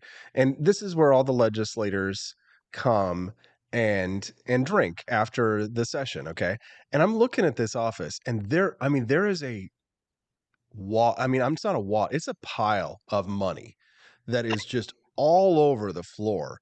One time I was in here, there was puke all over the floor and stuff like that, and I'll tell you, these are all Christian legislators who in here living the lifestyle high on the hog. I mean, it gets wild in here, and but they're all Christians. That's for sure. When they go back, to their districts, right? When they go back to their districts, it's like it's like Washington D.C. I lived in Washington D.C. for a number of years, and I'll tell you this: that time, what was it? Madison Cawthorn. Remember the guy in the wheelchair? Gosh. Right. Yes. He got run out of town on a rail because he came out and said that congressmen were doing rails, that they were doing fat rails, and that he had been invited to an orgy by like respected members of the Republican Party, and people were trying to act as if that was unnatural and wild. Let me tell you something.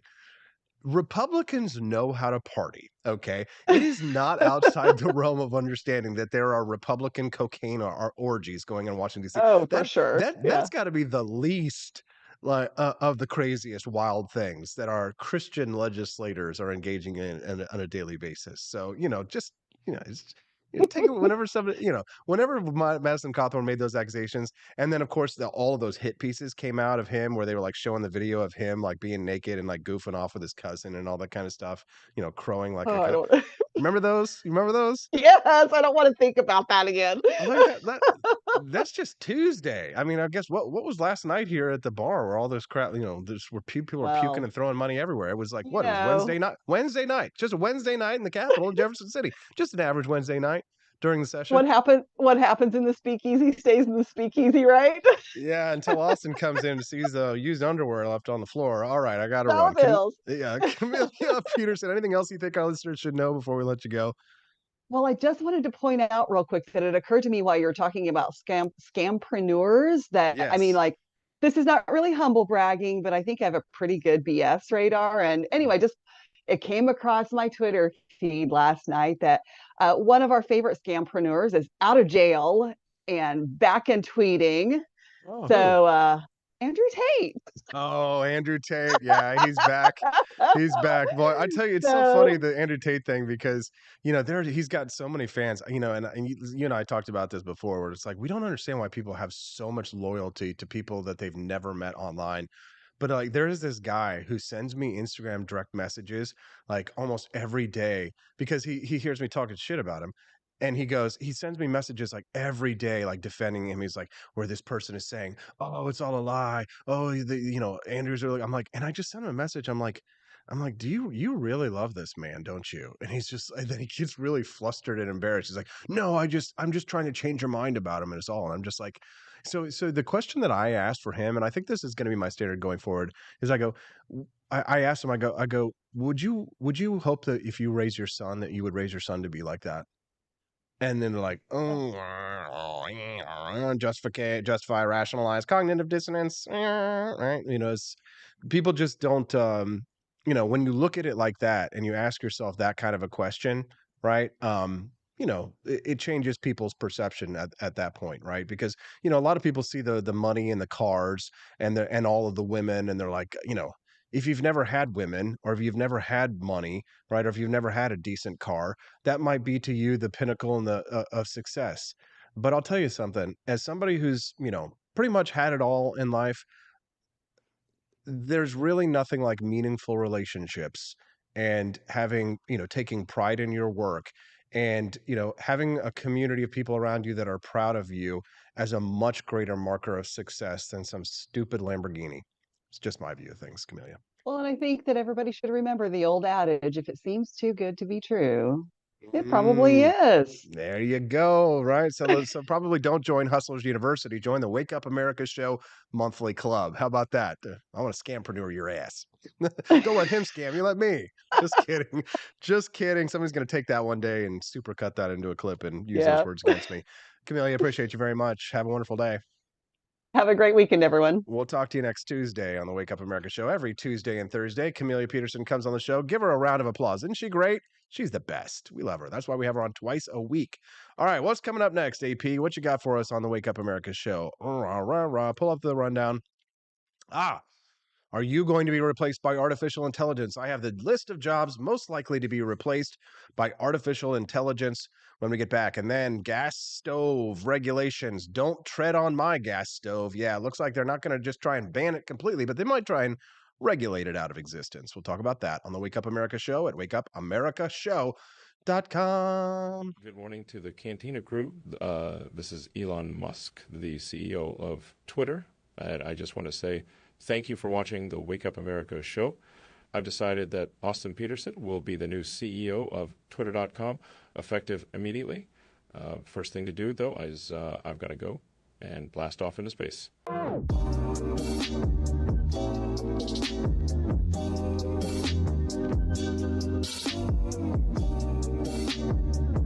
If there wasn't going to be somebody who was a fiery champion of liberty, somebody who would get out there and who would be aggressive, and if they wouldn't do it with more fire or passion than I had, then I would go and I would fight this battle for us. I've fought for the principles that we all share. Parties tend to be secondary to me. We're here because we believe in the principles of liberty. I am not a perfect messenger, but I think I'm a damn good one. This is a replica of our first president's flintlock pistol. You have my full support, my respect, and my gun.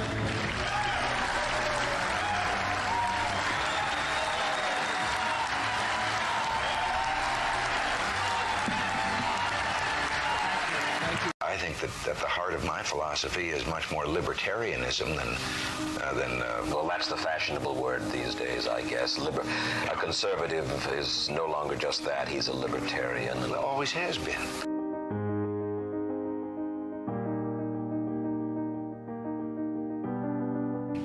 Yet any time you and I question the schemes of the do-gooders, we're denounced as being against their humanitarian goals. They say we're always against things, we're never for anything.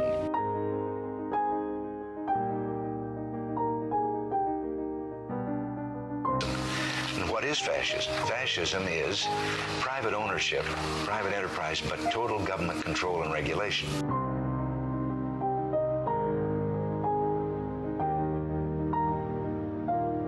Well, the trouble with our liberal friends is not that they're ignorant.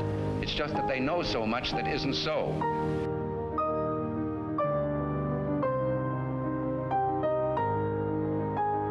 If we lose freedom, freedom here, there's no place to escape to. This is the last stand on earth.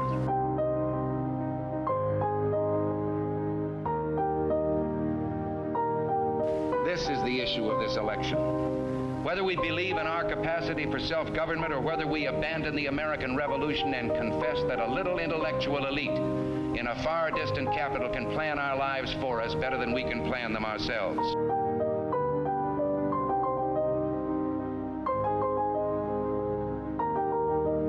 The conservative, so-called, is the one that says less government. Get off my back. Get out of my pocket. And let me have more control of my own destiny.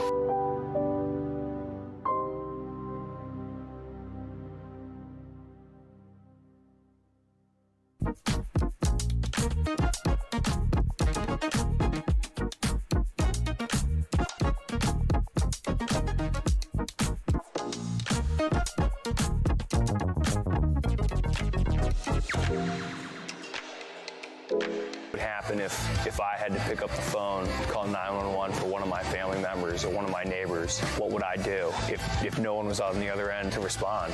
What if there was no 911? So you can be a part of the solution. Anybody can be a firefighter. Male, female, younger, older. We have school teachers.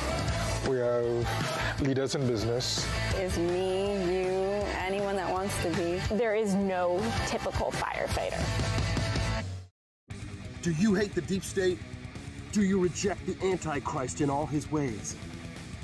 Do you believe that aliens controlled LBJ to assassinate John F. Kennedy? Did you know that the shot can put chemicals in you that will make you more sensitive to 5G? Do you love America? Do you want more freedom? Do you like smoking hot red-headed libertarians? Then the AP for Liberty shop is for you! Check out all the awesome new merch and have a happy new year! Fight the deep state, reject the Antichrist! Visit AP for Liberty shop and get your patriotic merchandise now, or the deep state wins!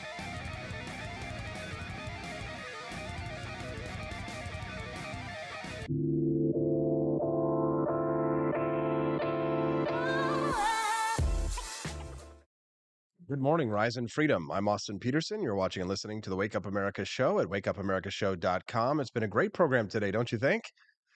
Yeah, lots of energy, lots of fun. And I'm certainly feeling a whole lot better. We've had Nathan in studio this morning. He set everything up and just made my life so much easier. It's been nice to see the show growing. We added our first employee this week. He's going to be taking over the shop and making everything run nice and smoothly over there. If you haven't checked out the website yet, it's apforlibertyshop.com. Make sure you do that and check it out. We've got awesome 3D printed merchandise. People really love the trucker caps. You can see over there, we've got the trucker caps, of which I think are really cool. There's all kinds of different colors. There's some of them are like all black, and then we've got like the multicolored ones. People really like those a lot. So check that out at apforlibertyshop.com. That's apforlibertyshop.com. All right. So my buddy Doug made a good point over there in the stream, because, I want to, make it clear that I'm not saying, all online influencers are scammers, but a lot of them are, right? Obviously, I'm not a scammer, right? But I would say that, wouldn't I? Well, you've been around for quite some time. It's typically what happens with a lot of these influencers is they come out of nowhere, they're huge, and then all of a sudden everything crumbles. Typically, the faster someone becomes famous, rich and famous, the faster it goes away. The faster things start to crumble down all around, right? That's another thing that maybe you want to look for if you're trying to figure out if somebody's really a scammer is how long have they been around doing what they're doing? And there are some people who have been followers and supporters of mine since I first got into the game, started pushing libertarian ideas in politics. Some people have been following me since Judge Napolitano days. There are people who used to watch my television show on Fox Business Network and remember Freedom Watch with Judge Napolitano, and when I was living in New York City. And then they followed my career and when I ran for president and Senate and all of that. I've had supporters all through those years. So, there's a long trail of people who have had relationships with me and connections with me who know me personally, who can attest to my character. And I think that's one thing that you kind of want to look for there. So Doug, it made me laugh when I saw his comment. He says, "It's too bad. Why do people show so much loyalty to people online they've never met?" Wasn't followed by, "I'd like to ask for $17.76 a month to Peterson's Patriots." Very funny, Doug. It's true. But the reality is, of course, that not everybody online is a scammer. Everybody say goodbye to Nathan Clark. He's going to be leaving right. Say thank you to Nathan. We appreciate you very much.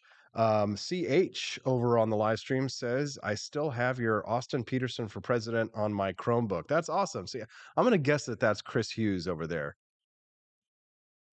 My buddy Chris Hughes. He's been around for quite some time. See, there you go. See, there are people out there who will attest to my character, Doug. So you can rest assured that your money here will be well spent and will go to a good cause, and that I am a genuine advocate for the principles of economic freedom and personal liberty.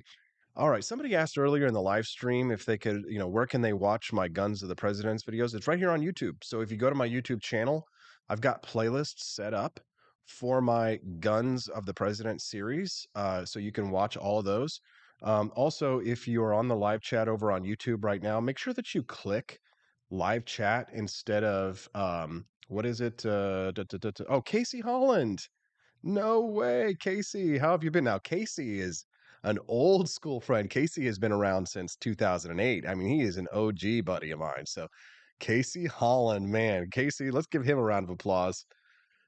Casey is one of my goodest friends. I will never forget. Casey Holland gave me 3 pills of THC before I met Ron Paul for the first time, and I was a blithering idiot.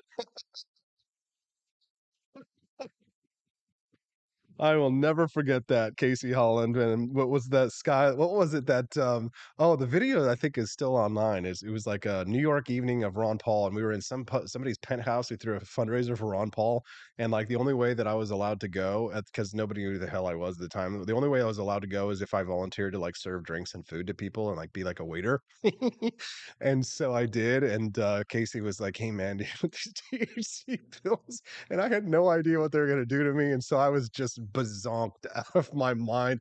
And it was the first time that I got to meet Ron Paul in person, and it was I will never forget that, Casey. It was definitely one of my best memories. Yeah, of course, I'm on the straight and narrow these days, of course, though. Emphasis on the straight, Casey.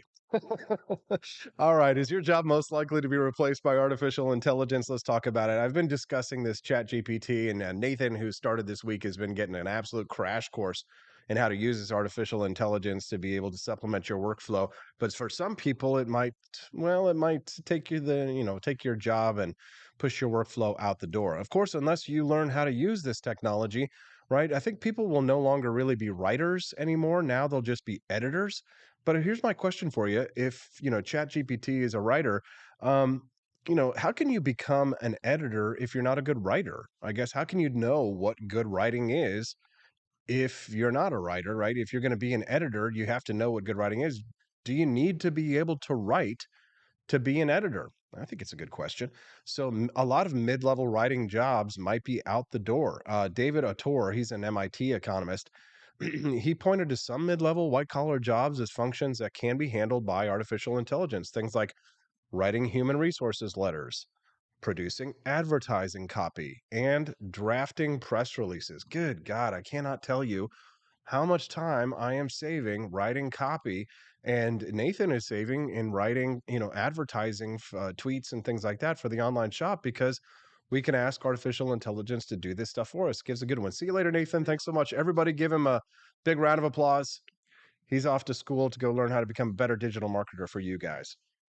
The big guy says you need $4.20 a month for a tier. That's funny. $1.05 a week. Freedom costs a $1.05. Honestly, that's a brilliant idea, big guy. Thank you for that. We appreciate that. What is another job that could be taken over? I know a lot of people are disagreeing with me on this one, computer programming, but I have used it to write some HTML. ChatGPT can write computer code to program applications and software. It can check human coders' language for errors and convert ideas from plain English. Can you please speak English? English. Austin, please. Into programming language, right? So could be basic programming work. Yeah. So, but I think that people who learn how to be coders, right? If you really are a programmer, like that's not going to be replaced by artificial intelligence. But for example, if I need to write an advertisement for my website, and I need to turn it into a picture that I want to have HTML code for, it can definitely do that. And I've already done that. I think I even demonstrated that on the program on the show a couple of weeks ago. We're talking about jobs that might be replaced by artificial intelligence. If you're just tuning into the Wake Up America show at wakeupAmericaShow.com.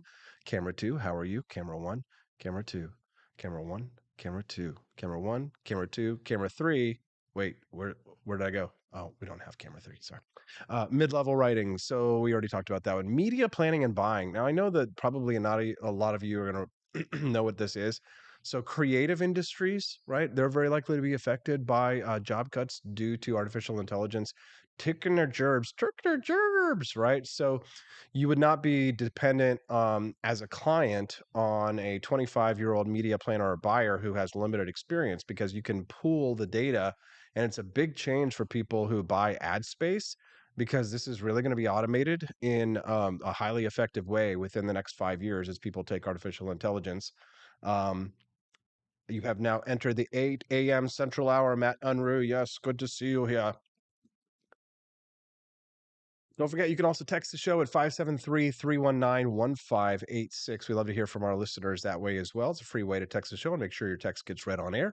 Legal functions. This one really, I think, is one of the more interesting aspects of how artificial intelligence is going to be taking people's jobs and replacing certain people's jobs, or just taking people who are going to, it's probably, but here's the thing, it's also going to create new opportunities, right? It's going to create new jobs on the sense that it is going to create jobs for people who know how to use the artificial intelligence, right? So the legal profession is one of the ones that might most be affected, by it, because the Chat GPT bot recently passed a law school exam and got a passing grade after writing essays on topics from constitutional law to taxation and torts, right? So common legal forms and documents, including home lease agreements, wills, non-disclosure agreements, are pretty standard, and they can be drafted by an advanced bot. There are parts of legal documents that humans need to adapt to a particular situation, but 90% of any document that you create, any legal document, is just copy and pasted, right? So there's no reason why you can't have a machine write those legal documents. Now, you might need to explain it first in English, the parameters, and the machine should be able to write it very well. The less creative you need to be, the more it should be replaced. So that's one of the more interesting aspects of artificial technology, artificial intelligence, and how it can change your job. Because one of the new thing that really, yeah, somebody said the big guy says graphic designer is a new buggy whip maker. Totally for sure. And it's not perfect yet, but have you been watching any of my new video series? Like 90% of the art that's in that is artificial intelligence generated. Right. So Guns the President's like, and people are just blown away by it because there's like paintings and all these cool painting pictures of presidents doing things that we've never seen. Like there is one photograph of Grover Cleveland hunting. There's one photograph of Grover Cleveland hunting. That's it. But I have some of the world's only, at this point in time, some of the world's only high quality art of Grover Cleveland with a shotgun hunting. Right. And first of all, because there's just most people don't know who the hell Grover Cleveland is. I mean, most people think Judge Judy's on the Supreme Court. Right. So they're not creating AI art of Grover Cleveland. But if you watch the Grover Cleveland video on Guns of the Presidents, like I literally have some of the only art in existence that shows Grover Cleveland hunting, right? Some of the original generated AI art.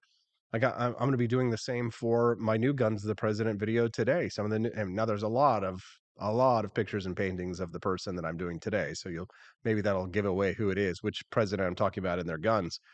But it is it's really exciting to see how people like myself who are creative professionals who are more in an editorial role. I mean, I do now that I've got Nathan, I don't do absolutely everything. Nathan set up the set today on the show. Thank God. Oh, God bless. It was so nice not have to, because usually like before I would, from September until yesterday, every day I would sweat before the show, setting everything up as quickly as I can. Right. We're talking about, 5 a.m. in the morning, and I'm like doing all this work. And then, so I'm doing all that work, setting everything up. And then I come over here and then I have to write everything, produce everything, get the show all ready, get the guests ready, all the logistics. Is the guest going to be there on time? Maybe they'll be there, they won't be there. Right. So I'm doing all of the grunt work and I'm doing all of the high level creative work. But now that I brought somebody in, I have somebody to help with some of the grunt work, which is it's just like, oh man, tell you. I know it's nice. I know, the humble brag. But the reality is that now there's a certain grunt work on the production side of what I do that is handled by artificial intelligence that I've turned over to, and it's just again it's like having another Nathan in here, right? So ChatGPT, by creating scripts and documents and things like that for me in a fly, doing research for me on the fly, is fantastic. But then on the other side of things, not only artificial intelligence can create documents and texts and scripts and things, but it can also create art, right? So if you're a creative professional like me, one of the biggest challenges that you have to face in producing, for example, the when you see the thumbnails for the YouTube videos, right? Producing, like a fun cartoon avatar of myself is the copyright, the enormous cost that's involved in creating like a cartoon avatar or in creating a really beautiful high quality like painting style picture of someone like Grover Cleveland or whoever. The copyright question, I mean, is one thing, but then it's going to be hundreds of dollars to do something like that. For an artist to spend the time and create something like that, hundreds of dollars and days of time, if not weeks of time in order to create something like that, that now artificial intelligence, boom, just gets done in the blink of an eye. I mean, it's so fast. And I use these tools to generate the art for my videos, and I don't have to worry about the copyright, right? Which is like kind of an ethical dilemma that's being debated and discussed right now because of how they created those AI art. But then there's also, the speed, and then there's the money, right? Because the cost is low, the copyright is mine, and the speed is damn near immediate. I mean, there is a revolution going on right now in the world. And I cannot overemphasize how much this is changing the world right now as we speak. If it's not affecting you or what you do right now just yet, it will. It's coming, and I'm trying to get you ready for it. So I hope you really are appreciating these segments on the Wake Up America show, talking about artificial intelligence, because even though I know it can feel like it's worlds away, maybe it's not touching your part of the world yet, it's coming. If you're not making use of it yet, little slap on the hand here.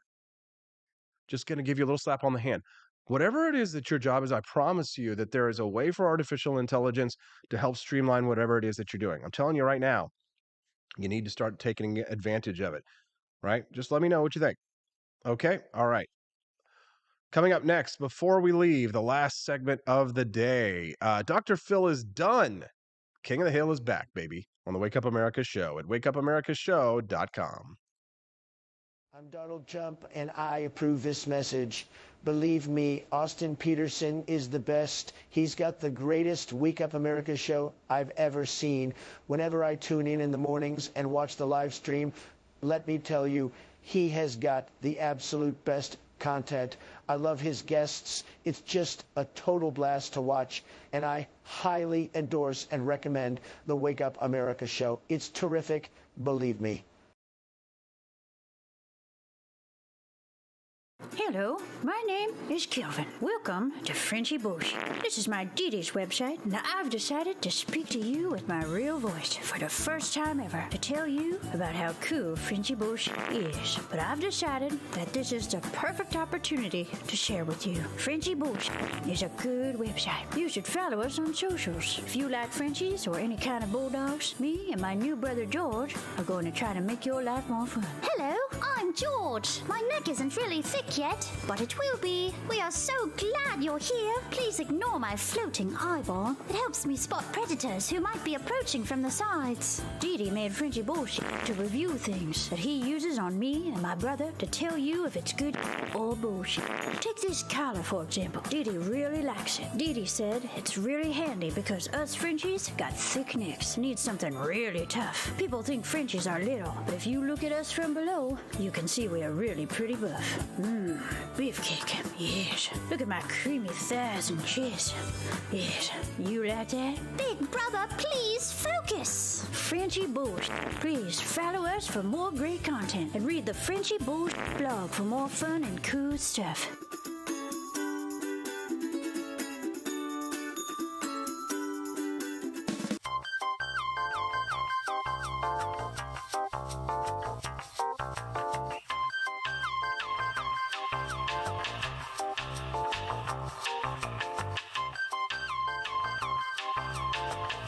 I'm a public defender. I am a public defender. I'm proud to be a public defender. 80% of Americans accused of a crime will get appointed a public defender. Everybody from a speeding ticket to capital murder. For every dollar we spend on public defenders, we spend $3 on prosecutors. Public defenders have to do pretty much everything on their own. Social workers, counselors. Investigating is another piece of it. The average public defender holds 300 cases annually. You never feel like there's enough time. Public defenders have health issues all the time. A lot of people give up and say, I can't do this work anymore. Gideon's Promise trains, mentors, and supports public defenders. There are a lot of people who say that they would not still be public defenders, but for Gideon's Promise. It's fueled me to continue on in this fight. Gideon's Promise has changed the face of public defense. People see us as troublemakers. Good trouble only. We don't make it easy. It should not be easy to take away someone's liberty.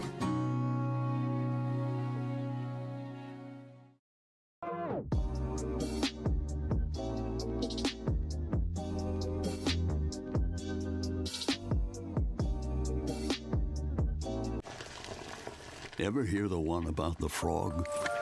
Put a frog in a pot of boiling water and it'll jump right out. Here's my resume again. But put a frog in a pot of cool water and slowly heat it up, and that frog will boil. It's a lie. But as a metaphor for us and all that we go through as veterans, Do you have any real-world experience? it's a story that rings true. We make excuses for how we feel. We push everything down. We tell ourselves the lie that it's easier to stay in that boiling water, to disconnect. And some days, maybe it is. But you've never been interested in easy. Make no mistake, reaching out is hard. Do it anyway. You're not alone. You've got this. You are not a frog. Find resources at va.gov/reach.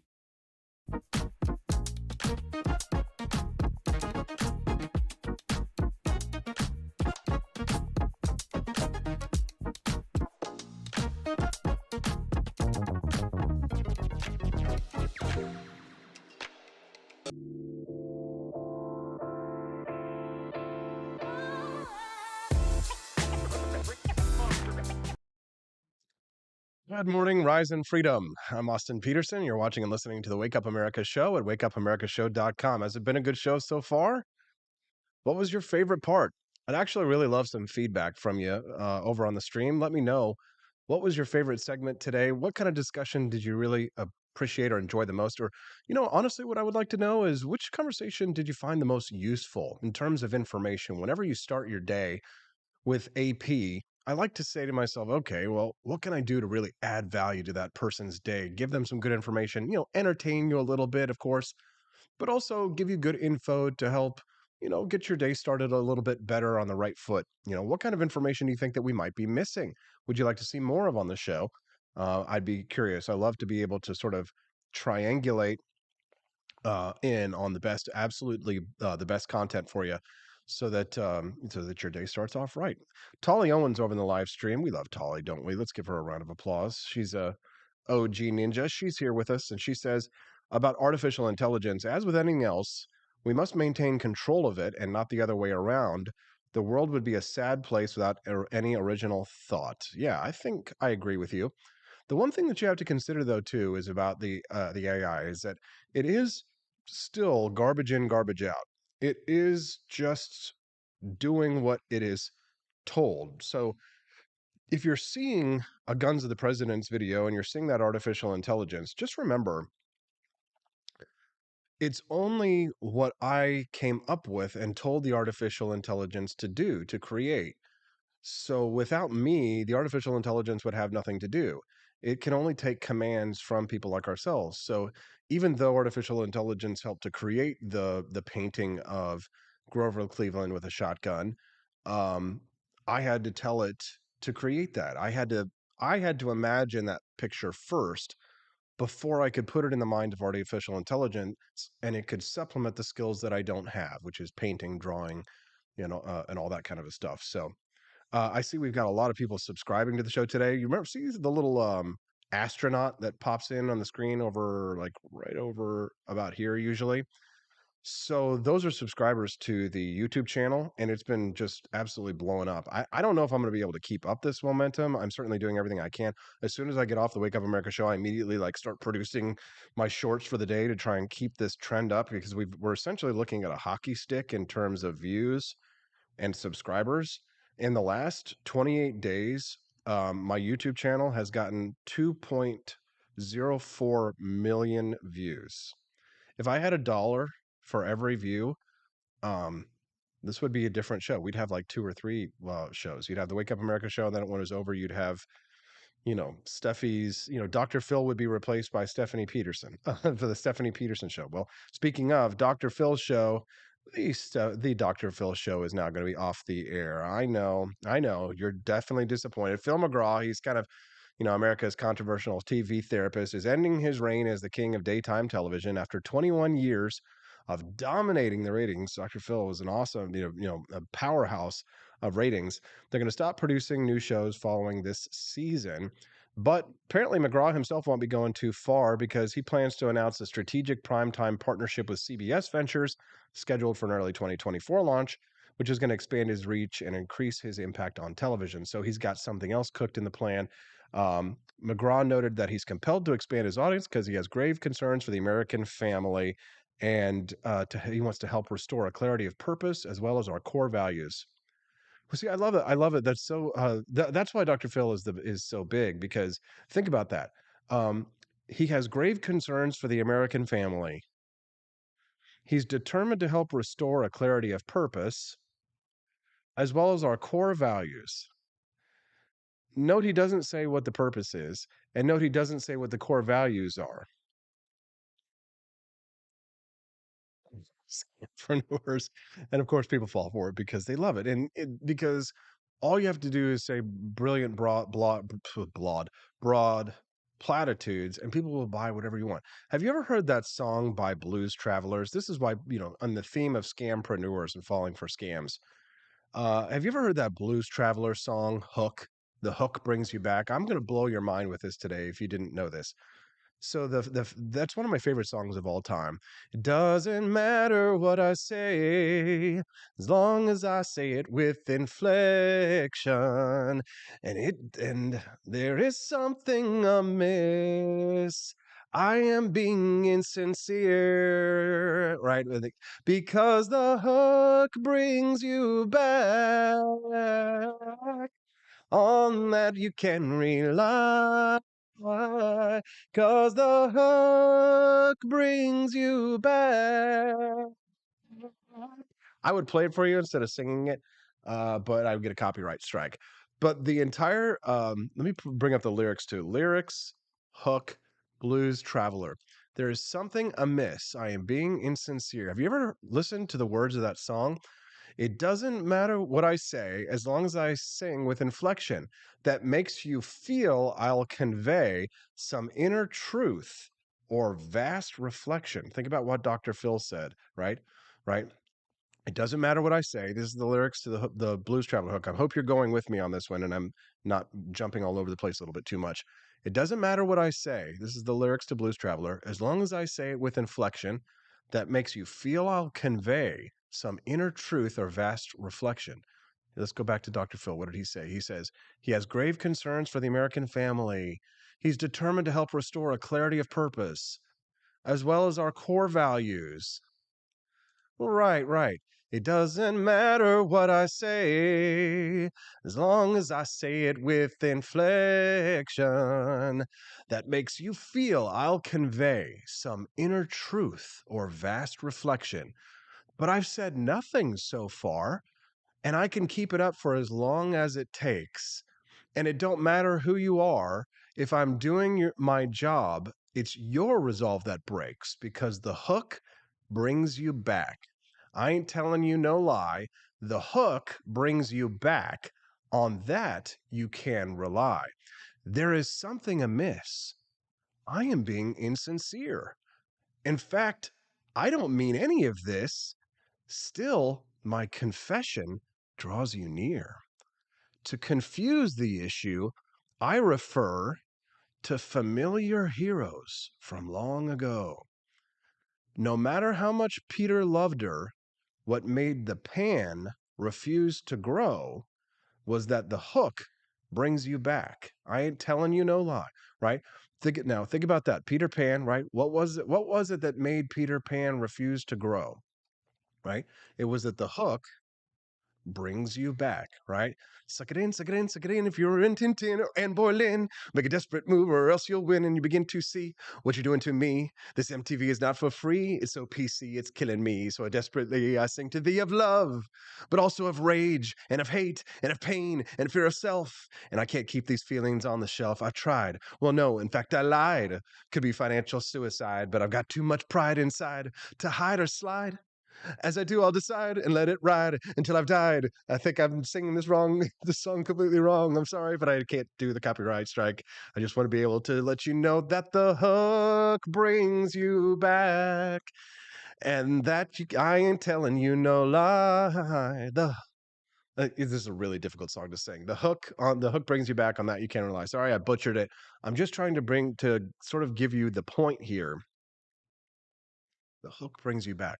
Now, what's a fascinating thing about that song? How does that song go?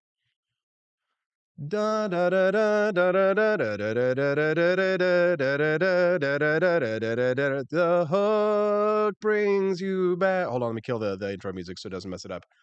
The hook brings you back. Does that sound familiar? Da da da da da da da da da da da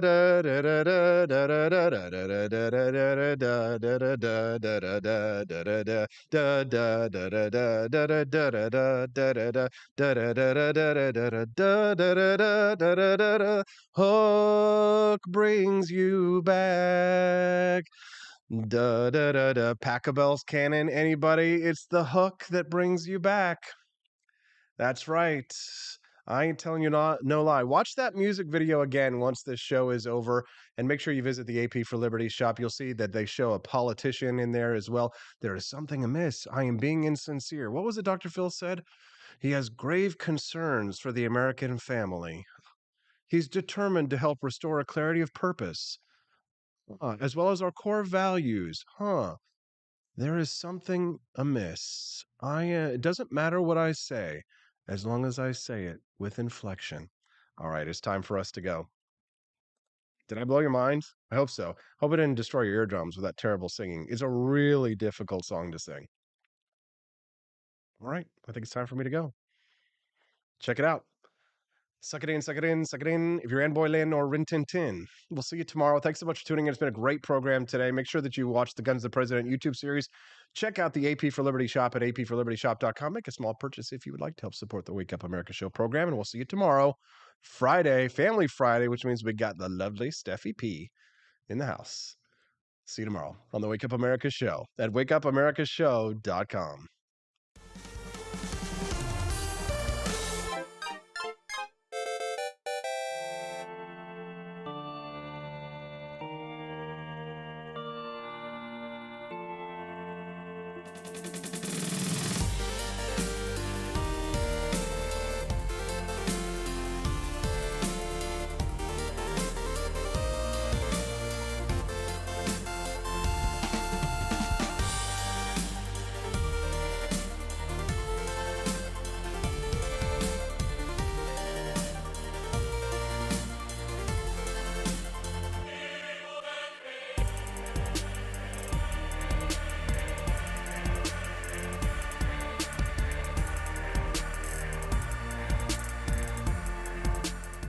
like shooting things, but whenever I can't shoot something, I like to cut things. My life isn't all about shooting and stabbing and cutting, though. Sometimes I have to do actual work, but when I work, I still like to have fun. And there's nothing less fun than trying to cut with a crappy knife. Thankfully, from the ancient sect of Christian knights, who also loved cutting and stabbing, comes a new implement that has received my personal blessing, the Templar knife. Like the ancient sword of Excalibur, you don't choose a Templar knife, it chooses you. You just decide what kind you want on the website first, however, and then order it online, and then it chooses you. The Templar knife comes in a variety of shapes. As a man of culture and taste, I have decided I will never use a terrible knife again. And thanks to the inspiration provided by this excellent product, I have decided to launch a new crusade against anyone using less than superior knives. Join me, brothers and sisters, by visiting uppercuttactical.com/pages/Templar-knives. That's a lot of slashes. For that, you'll need a Templar knife. For 10% off, use code AP for Liberty and join me in a quest for glory, for liberty, for Christendom, for the Templar knife. Get yours today. Fire.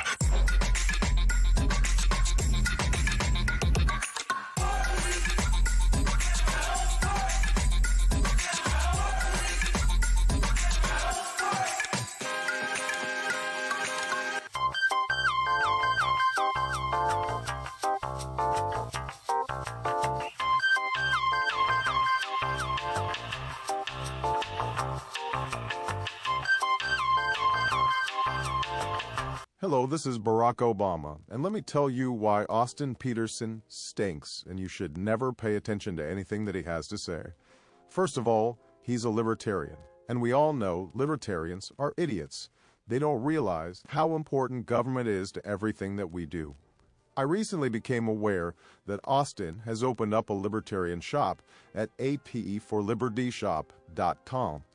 Now, I'm asking you as a personal favor to me that you never ever visit apforlibertyshop.com. With all of the great Liberty merchandise there, the last thing that we need to do is to get people spreading this message around the country, because then they might start thinking that they don't need government. And that's the last thing that good Democrats like us want. So if you love democracy, like me, and hate freedom, then don't visit AP for Liberty Shop. Like I said, whatever you do, do not visit apforlibertyshop.com. I'm Barack Obama, and I approve this message.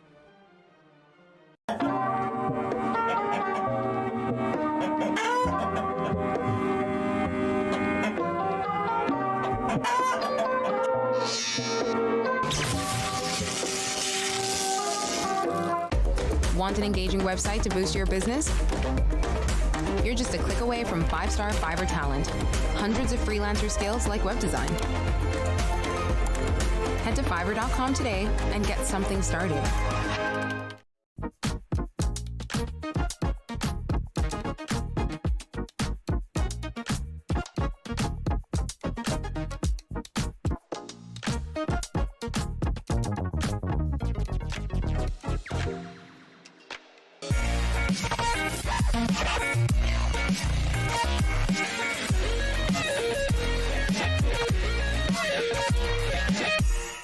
When I was in foster care, I never knew when I would have to move, so I always had my suitcase ready to go.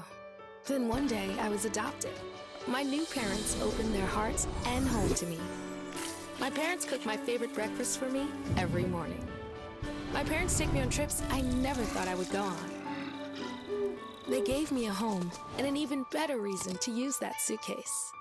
My parents aren't perfect, but they're perfect for me. I